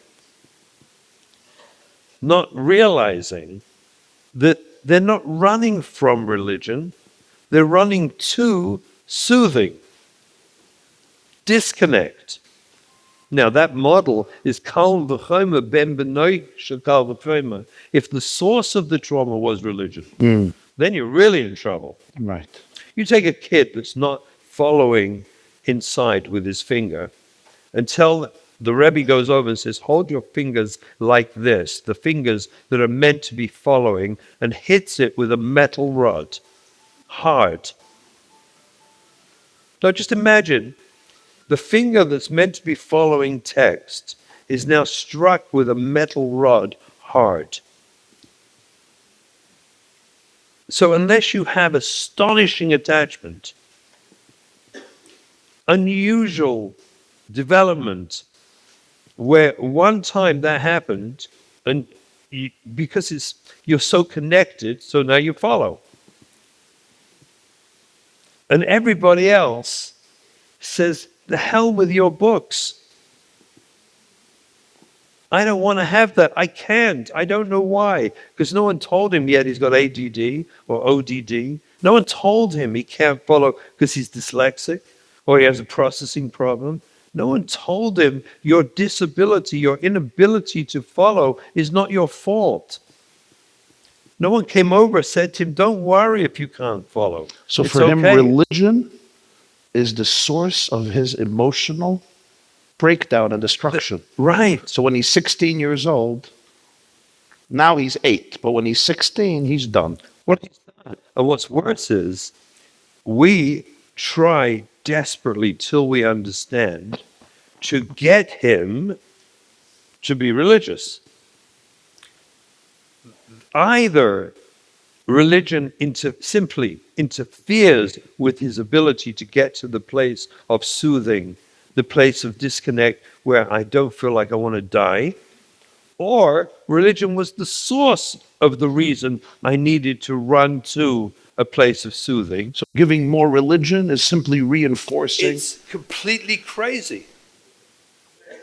It's completely crazy. Reinforcing the pain, which reinforces the need to run. Exactly. So we're trying to help our kids often, and we're actually causing them That's why. much more That's distance. why when you do this model properly and you work, you say, let's put the consideration, so to speak, of religion aside for a moment, and let's heal the attachments with me. Then 10 or 20 years later, I don't know, but it's not going to happen next week, and it's certainly not happening by Shavuos. Okay. But later on, they feel so attached. To you. They don't need to soothe with the drugs or the girls or the whatever they're doing. They don't need that because we soothed their wounds. And now, frequently what we observe is their willingness, especially where religion wasn't the source of the trauma, it was just the thing that interfered with their ability to soothe. So now they can soothe. I can readdress. What if religion was the source of the trauma? For example, all learning trauma was caused by the Gemara, Correct. right? Or even sexual trauma was caused maybe by a person who had payas, That's who had a yarmulke, who did it on Shabbos, using Shabbos. Yeah. Or Purim during the Megillah, whatever it is. Right. So it's all religious trauma. What happens So- then? So I may be a wonderful mother and father and there's deep attachment, but Shabbos, Yom Tif, Tefillin, Tzitzis, Siddur, Shul, no way. So Even marrying a Jew. yeah, 100%. How do So we do that? so I don't know if we do heal it fully in this Gilgal. I don't know. But what I do observe is where religion was the interference but not the source. The young people, as they mature, willing and wanting, because they're attached to us, to go back and readdress and reevaluate their relationship to religion voluntarily. And even when religious was the source, and I'll give you a perfect example. One of our sons experienced that with Gemara. His head didn't work. And I didn't know this, but the more he tried to learn Gemara, the more traumatized he got. Until he fell out of school, Waterbury, Neve, the works. Today he's married and he's from. And the thing he only learns two sparm. Pirkei Avos and Mesilas Yesharim.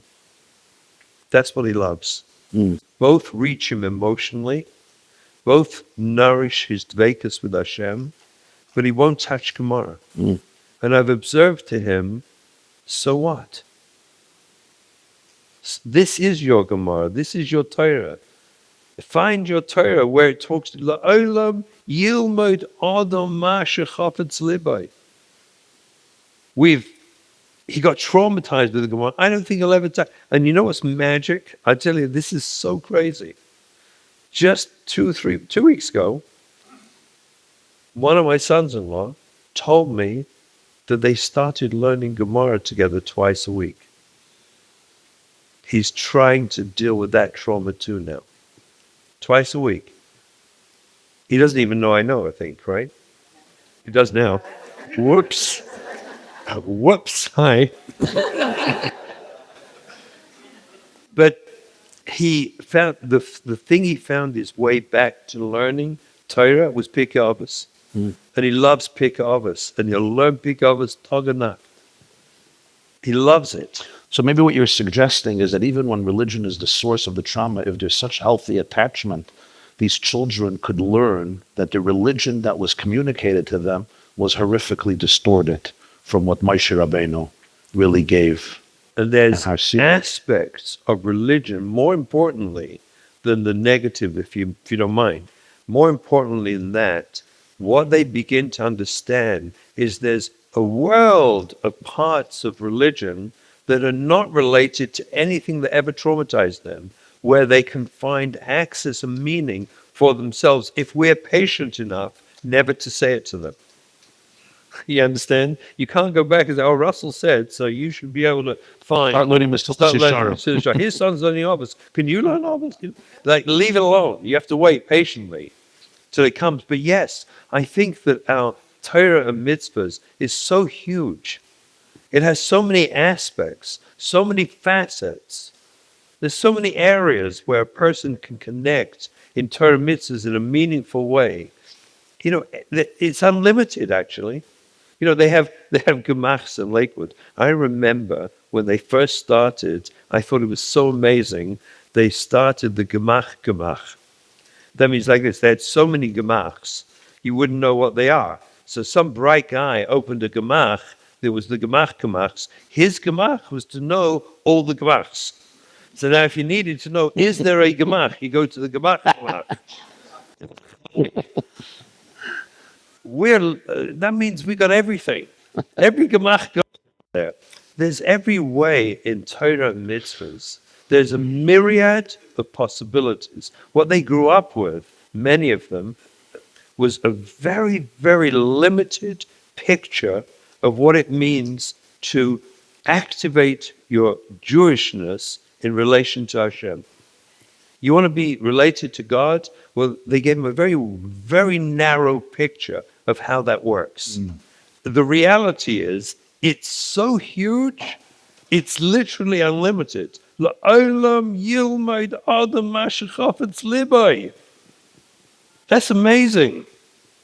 Which means you always learn what your heart gravitates to. I remember when I was in BMG, I was learning one time. I had intended to be... No, I learned all the time. I don't mean that. Sorry. One of the many times. Pirkei Avos. Yeah, no, so my Russel wasn't there or left early, second Seder. I took a Kuzari, and I found it interesting to learn Kuzari. And someone came over to me, well-meaning. And again, I don't want this to sound cynical. I really, honestly don't. I hope, it would hurt me if it sounds cynical. He meant well. Kuzari is a philosophical work. Yeah. By Rabbi Yehuda Halevi. Yeah? Right. And he came over to me and said to me, Shimon, he said, I was planning to be a Rabbi then. Rabbi, Mashkiach. He said, if you're going to be a Rabbi, stick to the Yeshiva Shemesechtas. Don't learn anything else. Don't learn anything else.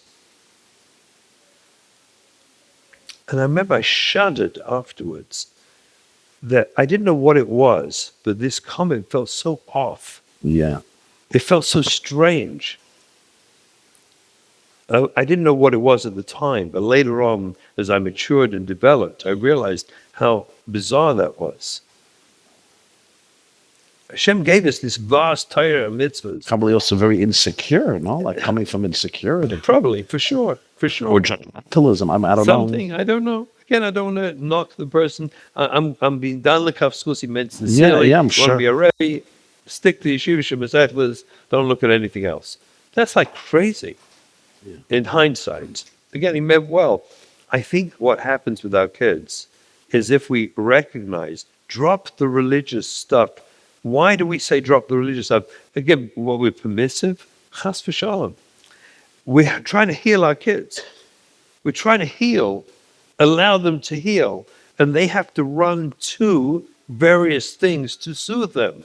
If we make religion the culprit of why they can't run to these things, we are directly disconnecting them. We're destroying their attachment to Torah because they're not running from it in the first place. That's what so many people are not understanding. They feel that the attachment is coming, it's the price you pay because of pikuach nefesh at the expense of Yiddishkeit. What you're saying is the It's opposite. the exact opposite. It's the actual refuah comes through the attachment of focusing on helping out. Imagine what the child feels like when we tune in that right now he's 13, 14, or she's, that age and desperate, not much going on up here. Like I always say, it's offline, right? It's offline. All they want, they're in the limbic. You didn't mention it yet. I don't know why. But, it's your old favorite, the limbic. They're in the limbic. They're maybe even the survival, And all they want is their marijuana right now so they don't hurt. They are not sitting down making like a philosophical, let me think this through. I could put on my phone or I could smoke up. So let me do comparative religion analysis of which ones, can bring me closer to God. I need my fix. I'm hurting. Comes along Tati, well-meaning, and says, just put on your tefillin first. Just 5 minutes. What will it hurt you? It's such a complete lack of grasp of any musig of the pain he's in or she's in at that moment that I need that marijuana and religion is the reason not. Well, the heck with religion. That's what's going on inside. You're doing the exact opposite. The last thing you want to do is try to get them to do some religious behavior at that moment. And I want to say for all the people who are listening, the feedback I get all the time from the Lamdanim, and they mean well, go ahead. Please, did I do anything cynical yet? No, she would have waved. She sits in the front row for that purpose. I get my peripheral vision, gets this. The feedback many people confront me on is Adam nifel kfi puloisav. Rishayim. We got to keep him putting on tefillin. Adam nifel kfi puloisav. The more he does it, he's gonna. So, one time I was trying to help a group of people. I was actually talking to a group of Bachanchim, and that was the kasha on me. We're doing regilas. We're getting them to do it over and over again. So I asked them, my all-time favorite therapeutic intervention I ever do. You want to hear it? So someone tells me like this is what we're doing. We're going to get regilas. This is the best intervention I ever do. I lean forward and very respectfully say, well, how's that working for you? And just wait. How's that working for you? It's not. I'll tell you why it's not. Because Chazal say, Adam nifel kafi pulosav. There's a vav on the end. He has to do it. It's his pulos, not pulos seichem, your pulos that you're pushing on him. It doesn't work. It only works if it's his. Adam nifel kfi pulosov. It's something he chooses. And if someone chooses to do something because he wants it so badly, and he does it again and again and again and again, then Adam nifel kfi pulosov. It becomes him because he wants it. There's a vav on the end. But when there's no such thing as Adam nifel kfi pulosechem, your pulos. It's also his whole internal trauma is being triggered by It's this. being triggered. He wants his marijuana You're because creating more defiance. Exactly. He's running to, and we unwittingly commit the sin of disconnecting him from religion by always putting this mechitza there of religion first until he hates it. Hates it. So what happens? Could you give me an X-ray of the brain of this boy or girl who walks into the Shabbos meal or the Shavuos meal without a yarmulke or in Big Day Kahuna? Yep. Or other begadim, or lack of it, or he just drove and put the car near the house and walks in. Every fiber of being of Tati or Mami is triggered deeply. It's Shavuos, it's Shabbos, it's Yom Tov. I mean, a little respect, you brat. Just a little, but I'm nice. I'm Kesher Nafshi parent. So, By the way, I'm gone by now. I'm already gone. He's gone. give me an X-ray of the brain. Yeah. I love you, but Yeah. respect. Zaidi is here, Bobby is here, the family, Chinuch. All-time favorite. You think Zaidi went through Auschwitz for this? What you do in your room is your room. A little respect. You know how hard mommy worked? I mean, just a little respect. Eat a little cheesecake. Just a little. For Shavuos. Yeah, and if it's a bad moment, until you do tshuva, go to your room and don't come back, or live in another house. You can live in another house. I'll find you another house. And I have a bunch of little kids. They all have to see that a brother or a sister is a piker, is a pirik el malchus shamayim. Come on. I need an egel hazav in my house. I need a car pulling up. And you want me to be nice, and you want me to be genuine and authentic. So I'm just going to say the truth. I want to be a truthful person. He has a truthful father. He has a truthful mother. I have Mesiras Nefesh for Yiddishkeit. I sacrificed everything for my kids should have Yiras Shamayim. You know how much Mesiras Nefesh I have? So I should throw it out the window because Russell has some limbic brain theory. I learned Gemara. I never learned about your limbic brain. I'm not an elephant, and I'm not a chimpanzee, and I'm not a reptilian. I'm a Talmud Chacham. I only have prefrontal, as you know. You see how calm I am, don't you? What happens to that child's brain? What happened inside now when he or she observed Tati or Mami being a little angry and rejecting them a little bit? What just happened in their brain? I can tell you what just happened in mine. And you had attachment. Whew. Phew.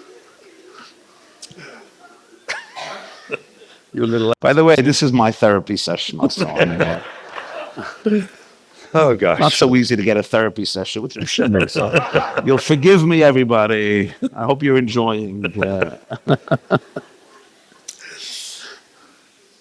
So, what we know, and you can see it.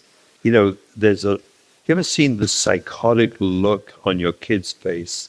He's 15 or so. You've seen the psychotic look when you do something wrong and they look like they're going to kill you. They look psychotic. Actually, what you're looking at is the prefrontal cortex offline. It just went offline. Where they went, their consciousness went immediately into the limbic system when they took one look at your face. One look at that face, I promise you, and they're gone. No, this face is different. This is the other face. This is the good face. Keep this one. Trust me. But the other, I can't even look now. But the other face, you know what I see in the other face? Should I tell you, many people, we have a thoughtful face or a tired face. A struggling kid sees an angry face. We're just thoughtful or tired. They see anger. That's why you have to smile all the time. I tell them, hey, carry one of your tefillin. The ladies have a compact, right? In your pocketbook or something. But then, is it called a compact? What's it called? I don't know. What's it called? Six. Six, really. What's it called? I don't know. It's not called a compact? I don't know. Oh, yeah? They have Use a a phone. But they can use their tefillin. They don't have phones. They sign to the schools. They don't have phones. But they have a tefillin mirror. Keep the tefillin. I said, They even sign their kids don't have phones. I guess so. So you keep the mirror and you take a look, because if you walk in and you're not smiling, they go right into the limbic. You know what the limbic asks? The limbic brain asks, am I safe? Am I loved? That's all it asks. Am I safe and loved? That's exactly where thank you. I appreciate that you changed your face. I feel more comfortable. I feel more comfortable, Pasha. And so when they walk in and you take one look at the lack of yarmulke and your face goes into this dark place of, shame, anger, they go out of the prefrontal cortex in a moment, a millisecond, into the limbic. And if you don't fix it instantly, they go into the survival part of the brain and they're gone. I'm out of here. He's either out of there physically, but he's certainly out of there in his consciousness. And that's when you get the psychotic look, because the consciousness of the prefrontal cortex is not there. And it looks like they give you that stare. Wow. That's what's happened. What are they experiencing? Fear. Fear. Fear for their safety. Fear for my safety right now. I'm fearful I'm going to be embarrassed. Well, remember, if religion has become, which it does to most of them, the interference with my ability to smoke up, to read, to see, and watch a movie, whatever I need to do, well, the longer you keep them, like, how long you need me at this meal? Can you get on with Kiddush? Because they may not last more than 2 minutes. And they don't want to be there because they need to be in their room detaching. So they're out of the prefrontal cortex. And so that's when I always say, why would you even try to reason with someone who is unreasonable because they're out of the prefrontal cortex? They can't reason. You're just a mazik. But now imagine when they come down, slinking down, expecting this is what is going to happen yet again. And they come down in their big dekuna or chava before the chet, whatever. And you go over and give them a big hug and kiss and say, I'm so happy you came. Come sit next to me. And you mean it. And you mean it. Now just imagine that moment in their lives. What's gone on in their brain? You give them a big hug and kiss and walk them and put a chair next to you and say, come sit next to me, Schaefer. Sit next to me. What happens in their brain? So the safety turns back on. The security, the attachment, they come back to the prefrontal cortex. And many, many, many times when you do it right, they look at you and say, give me 1 minute. Let me just go get a sweater. And they cover up. Because you made them feel safe. You made them feel attached. So they don't need to disconnect.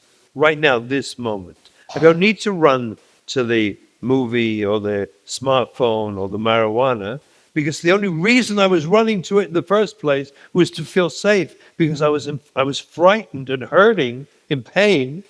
And instead, when you embraced me like that, so you became the source of the reason I have no pain.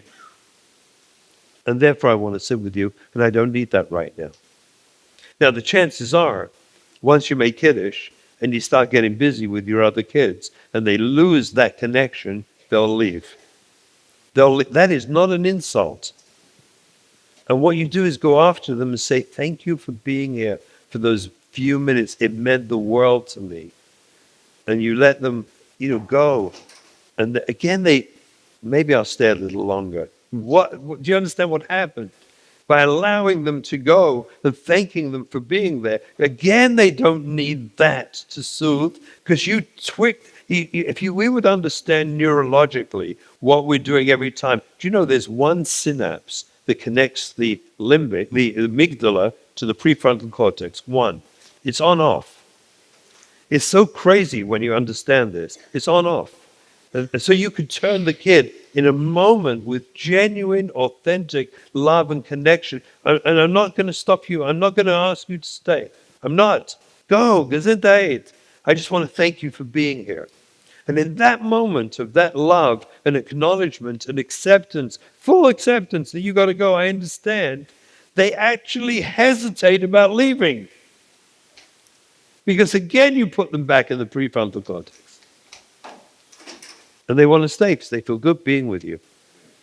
And then when you get distracted, or God forbid you say Advar Torah, they're out of here. Right? Chas v'shalom. Out of there.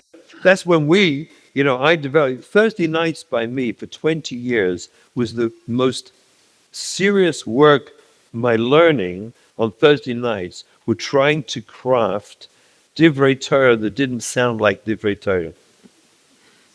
That's what it was. We had it's really amazing, the kids and grandchildren remember that for about, how many years, decades more?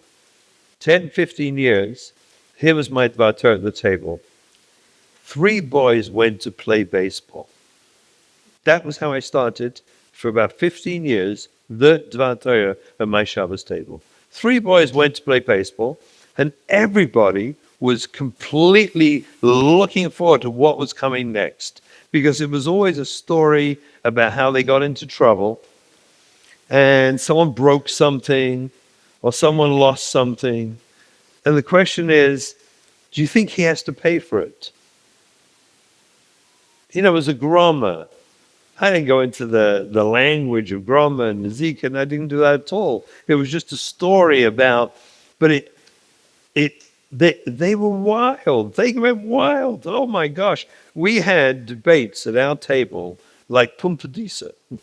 I'm telling you, it went wild. And especially when, oh my gosh, the girls, women, am I correct, cannot grasp how, if you're Pater Midei Adam and Chayiv Midei Shemayim, so just pay. Don't be an idiot. Like, what's wrong with you? Yeah, it's a male. Men say, you're not Chayiv. Why should I pay? You're Pater. And the women were crying at the table, furious. If you're part of it, you're Chayiv Midei Shemayim, just pay up. You're an idiot. And so if I could lead them into those kind of moments, and I worked hard at it. 3 boys went to play baseball. Boy, did we have stories with these baseball games, and the kids loved it. And those kids stayed. Am I right or wrong? They stayed. So, in summation, what you're saying, if I could give a summation, is for most of these children, or all or many of these children, Yiddishkeit somehow becomes a source of tremendous pain. Correct.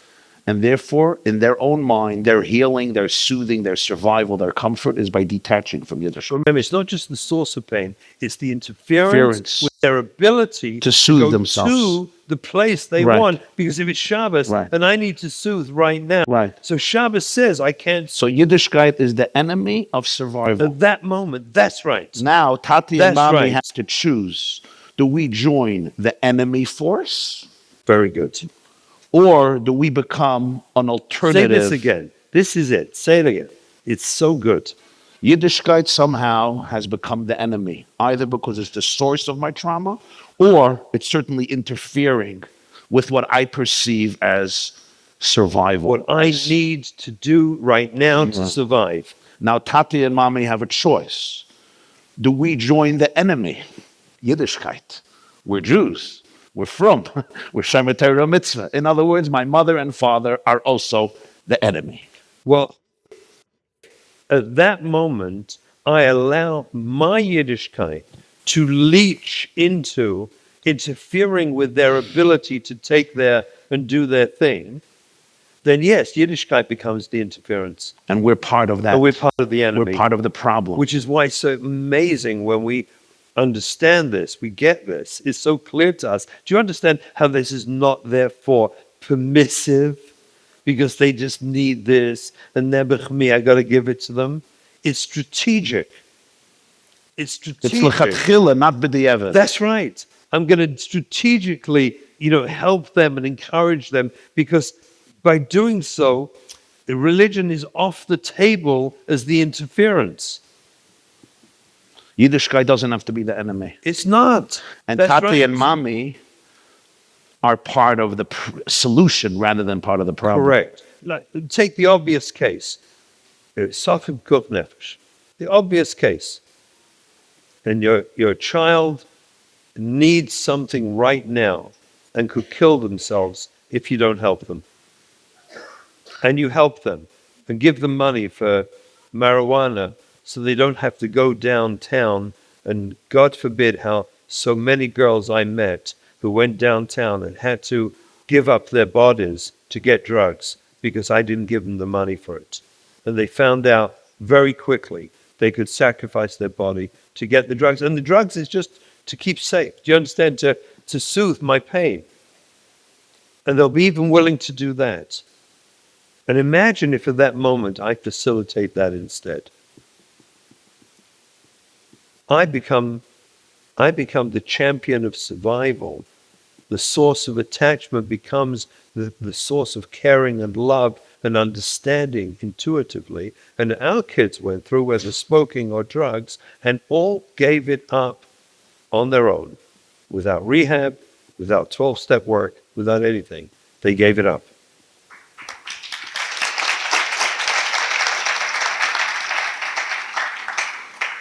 Because they had you and their mother to soothe them. Because that's what we worked on. We wanted to be the source. In other words, technically speaking, I will not let religion or me interfere and force you to go and get drugs. I will replace the drugs by being a loving source of connection in your life. My wife went for years. We always said my wife had 4 wheels, 2 legs and 4 wheels. She was a taxi service non-stop for years of her life, leaping into that car every opportunity to buy a Slurpee or go to the mall or do whatever they needed. She was there and she went. She gave her life.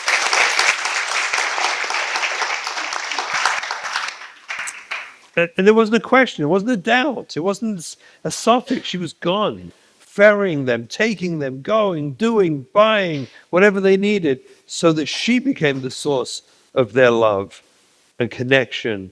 So they needed less of that stuff. That's how you heal the hole in the heart, because you understand they need it, and you understand it so deeply. Not fine, so you need drugs, here's the money. That doesn't heal anything. It makes them do more drugs. Because they feel your pain and resentment. I'm resentful. But when they feel you understand it, and you deepen that understanding in a sensitive and compassionate and total understanding, and you support them and understand it, they need less because they have you. And that's not magic, and that certainly is not going to happen before Shavuos. I'm sorry. At least not this Shavuos. Maybe a Shavuos. You understand? Maybe, but not this Shavuos. That can take a decade. So what? We worked at this we put 30 years into this. Forgive me for this extreme example, but guide me. The boy comes to his tati, who has a big beard and payas, and wears a shtreimel, or not a shtreimel, but a nice Jewish hat, learns, I don't know, half the day. And his father was in Kesher Nafshi already 6 times with his mother, so he knows, he knows the shtick. Tati, I'm getting a tattoo. I'm getting a tattoo. Okay, you're the father, please. So, and Tati wants to call the Chaver Kadisha for himself. Everything he dealt with, marijuana, Shabbos, but the tattoo, there'll probably be a few skeletons, halavai, maybe some other stuff. Halavai, skeleton. And here's Ayid Shamayim, really a good father, a good mother, good people, tzaddikim. They're trying to do the right thing. They also have another 9 kids to educate. So look, this question, honestly, not to mislead anyone, would take a workshop to answer. And the reason is because we haven't defined where is the kid holding, what is, where on their journey, why do they need this tattoo? You understand? Because there's places They're on, wounded. This kid is wounded. The if kid it's is in a lot of pain. if we could just cut a sliver, and in this sliver we know very well that I'm not going to talk him out of it. No. We've already, can we assume Yeah. we've gone that route? Yeah. And When- smacking him. I was like, oh, yeah, I'm going back to yeshiva. I'm becoming a Baal Tshuva. Yeah, right. Yeah. Oh, right. I never thought that we're not allowed to do tattoos. Oh, right. Oh, I'm going to go to Gehenna? Okay. Bring me back to yeshiva. I'm done. Could we learn a whole night Shvuas Gemara, please? It's much better than a tattoo. He's not in that place. Okay, that makes it easier. Okay, but let's assume What you say will not change there's his mind. nothing you can say or do that's going to stop him. And what's worse is, remember this, what is the one and only reason that you would stop him getting a tattoo? The one and only reason is your religious values. So when you stop him, you stab religion for him. You have to understand that. You're telling him religion is unsafe for you. Yeah. Religion is the antithesis That's right. of your safety. We have to understand that, or we can't get this. If you So don't you're see basically that- telling him Yiddishkeit is your number one enemy. That's right. That's what you need to fear. Because with Yiddishkeit, you will not be able to Correct. be safe. Now, if you really understand that, and this, I'm going to expand your story as a kid who's doing drugs, a kid who's Machal Shabbos, a kid who's very, very immature, very, very impulsive, which is probably why he wants the tattoo. Because his friend got one and he wants a bigger one, right? Or he wants to show the family that he's done with Yeah. this community forever. Right, whatever it is, but he's impulsive, you can't talk to him, and he's in a dangerous place. A dangerous place.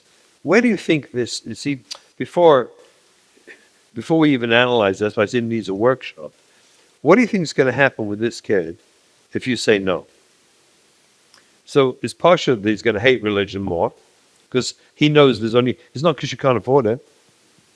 He knows you said no because your embarrassment, or technically, halachically, I can't,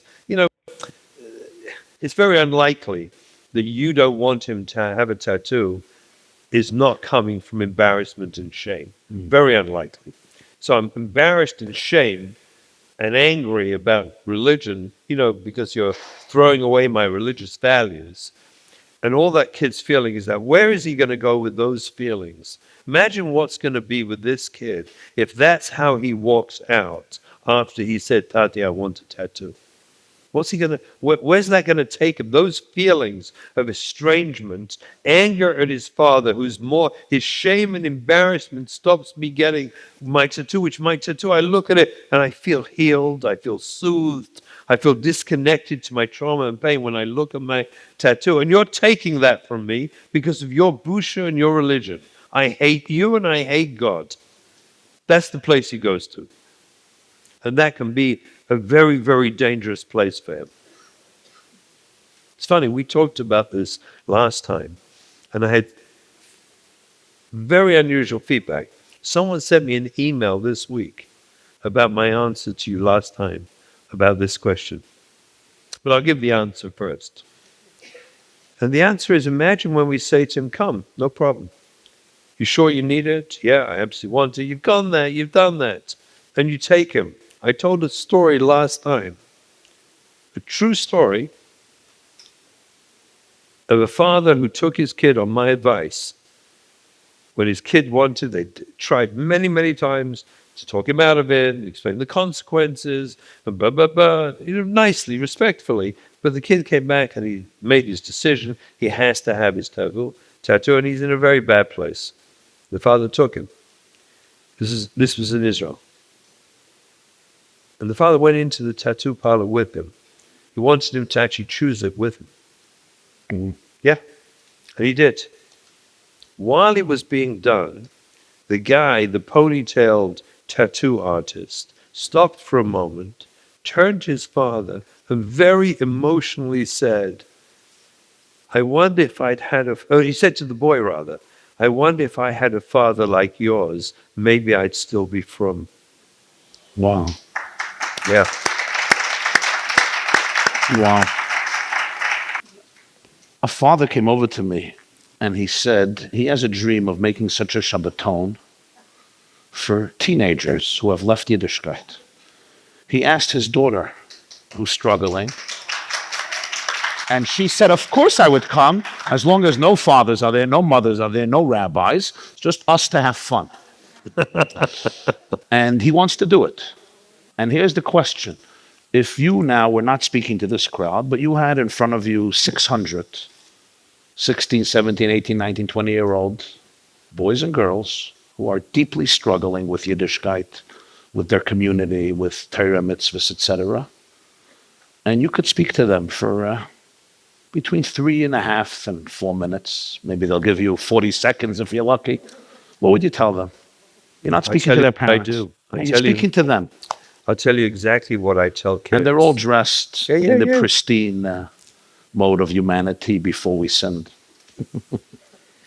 I'll tell you exactly what I do tell young people like this when I first meet them.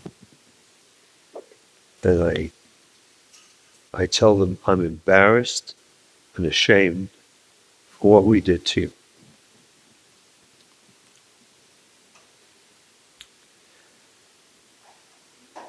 And it pains me very deeply. You're all good kids. You have a perfect neshama. And we let you down. And I'm embarrassed and I'm ashamed. And I'm really sorry. I'm trying my best to fix it. And if I can help you in any way, just let me know. That's what I would say.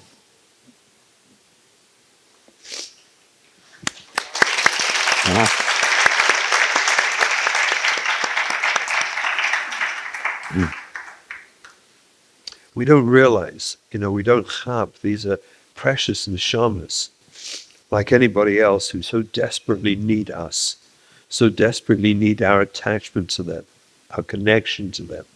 They're not bad kids. They're just not bad kids. And we allow ourselves the ego, the busha, the embarrassment, the false, in my opinion, the false perspective on our responsibility to make them do mitzvahs. We, as parents, we have a chiyuv of chinuch habanim. Do you know what that means? It's fascinating. It means we have a chiyuv to educate our children about the parameters of what mitzvahs are and to try and inspire them to do it. We do not have a chiyuv to make them do it. If anything, if there's a chiyuv in life to make people do mitzvahs, it's on the Sanhedrin and the Bezdin. We're not the police. We're not Bezdin. We have no chiyuv to make them do mitzvahs. We have a chiyuv to teach them. And Nobody got that memo. No one got that memo. It's like so bizarre. We have no chiyuv to make them do it.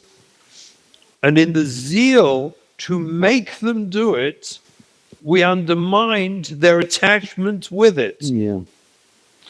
You're saying our real obligation is to make ourselves connected and happy. Of course. Not our and we children. Inspire them through our hanhaga, modeling, our behavior, the love we give to our spouse, the love we build a home with. And we don't threaten them with einish and pain and suffering. Wow. Oh my gosh. So here, how do we really learn to give ourselves what we need so that we could show up for our children genuinely, authentically, with joy, with inner contentment, fulfillment, without living their life and becoming part of their pain and blaming them for it and reacting unconsciously to our own anxiety and shame and pain and ego and religious ego? How do we really go to a place of inner, authentic connection and attachment with ourselves, especially if we didn't have a mother or a father that gave it to us? And we need to use the words of David HaMelech, Ki avi ve'imi azavuni. And I want to find V'Hashem Yasveni. How do we really do that? Like, give me 1, 2, 3. I got back to the questions. So we need to be truthful. We need to come out of our own denial. We need to be willing to face ourselves and look at our imperfections, not as something because Kol Nidra is coming up. I better do some quick work, it's El. It's nothing to do with that. I need to be able to look at myself and ask, why do I react the way I do? In ways that I know keep making it worse, keep hurting more. Why? And the answer is probably because of my own childhood trauma, because of my own imperfections.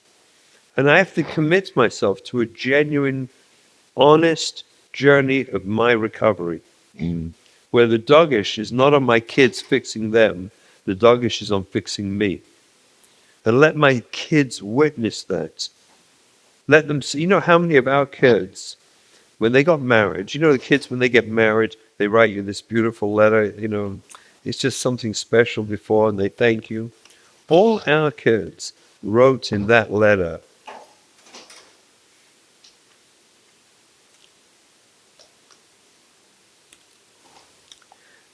they reflected to us how they saw our willingness to work on ourselves as being more important than working on them. They saw it. Wow.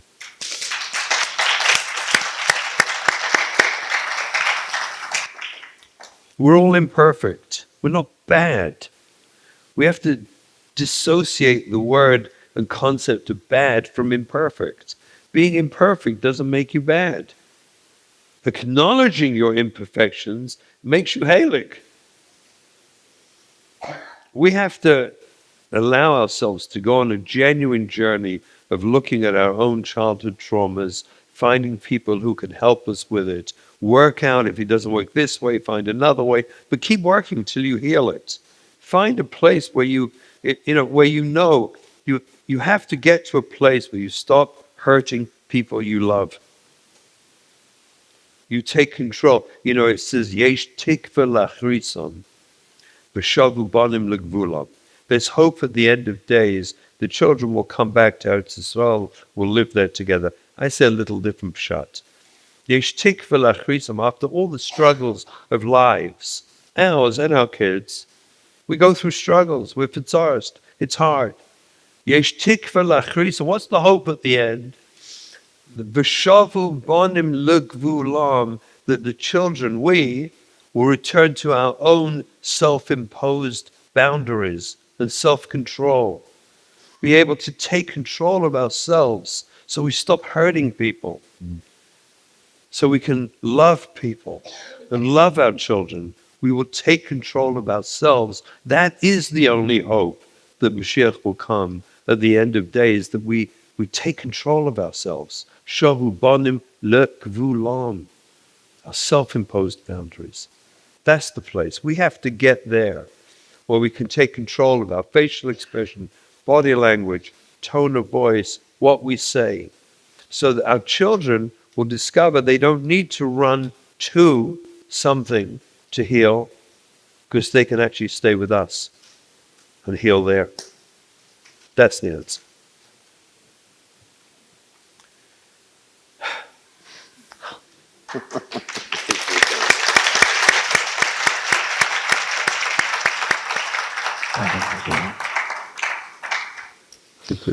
We have 9 minutes. So one last question.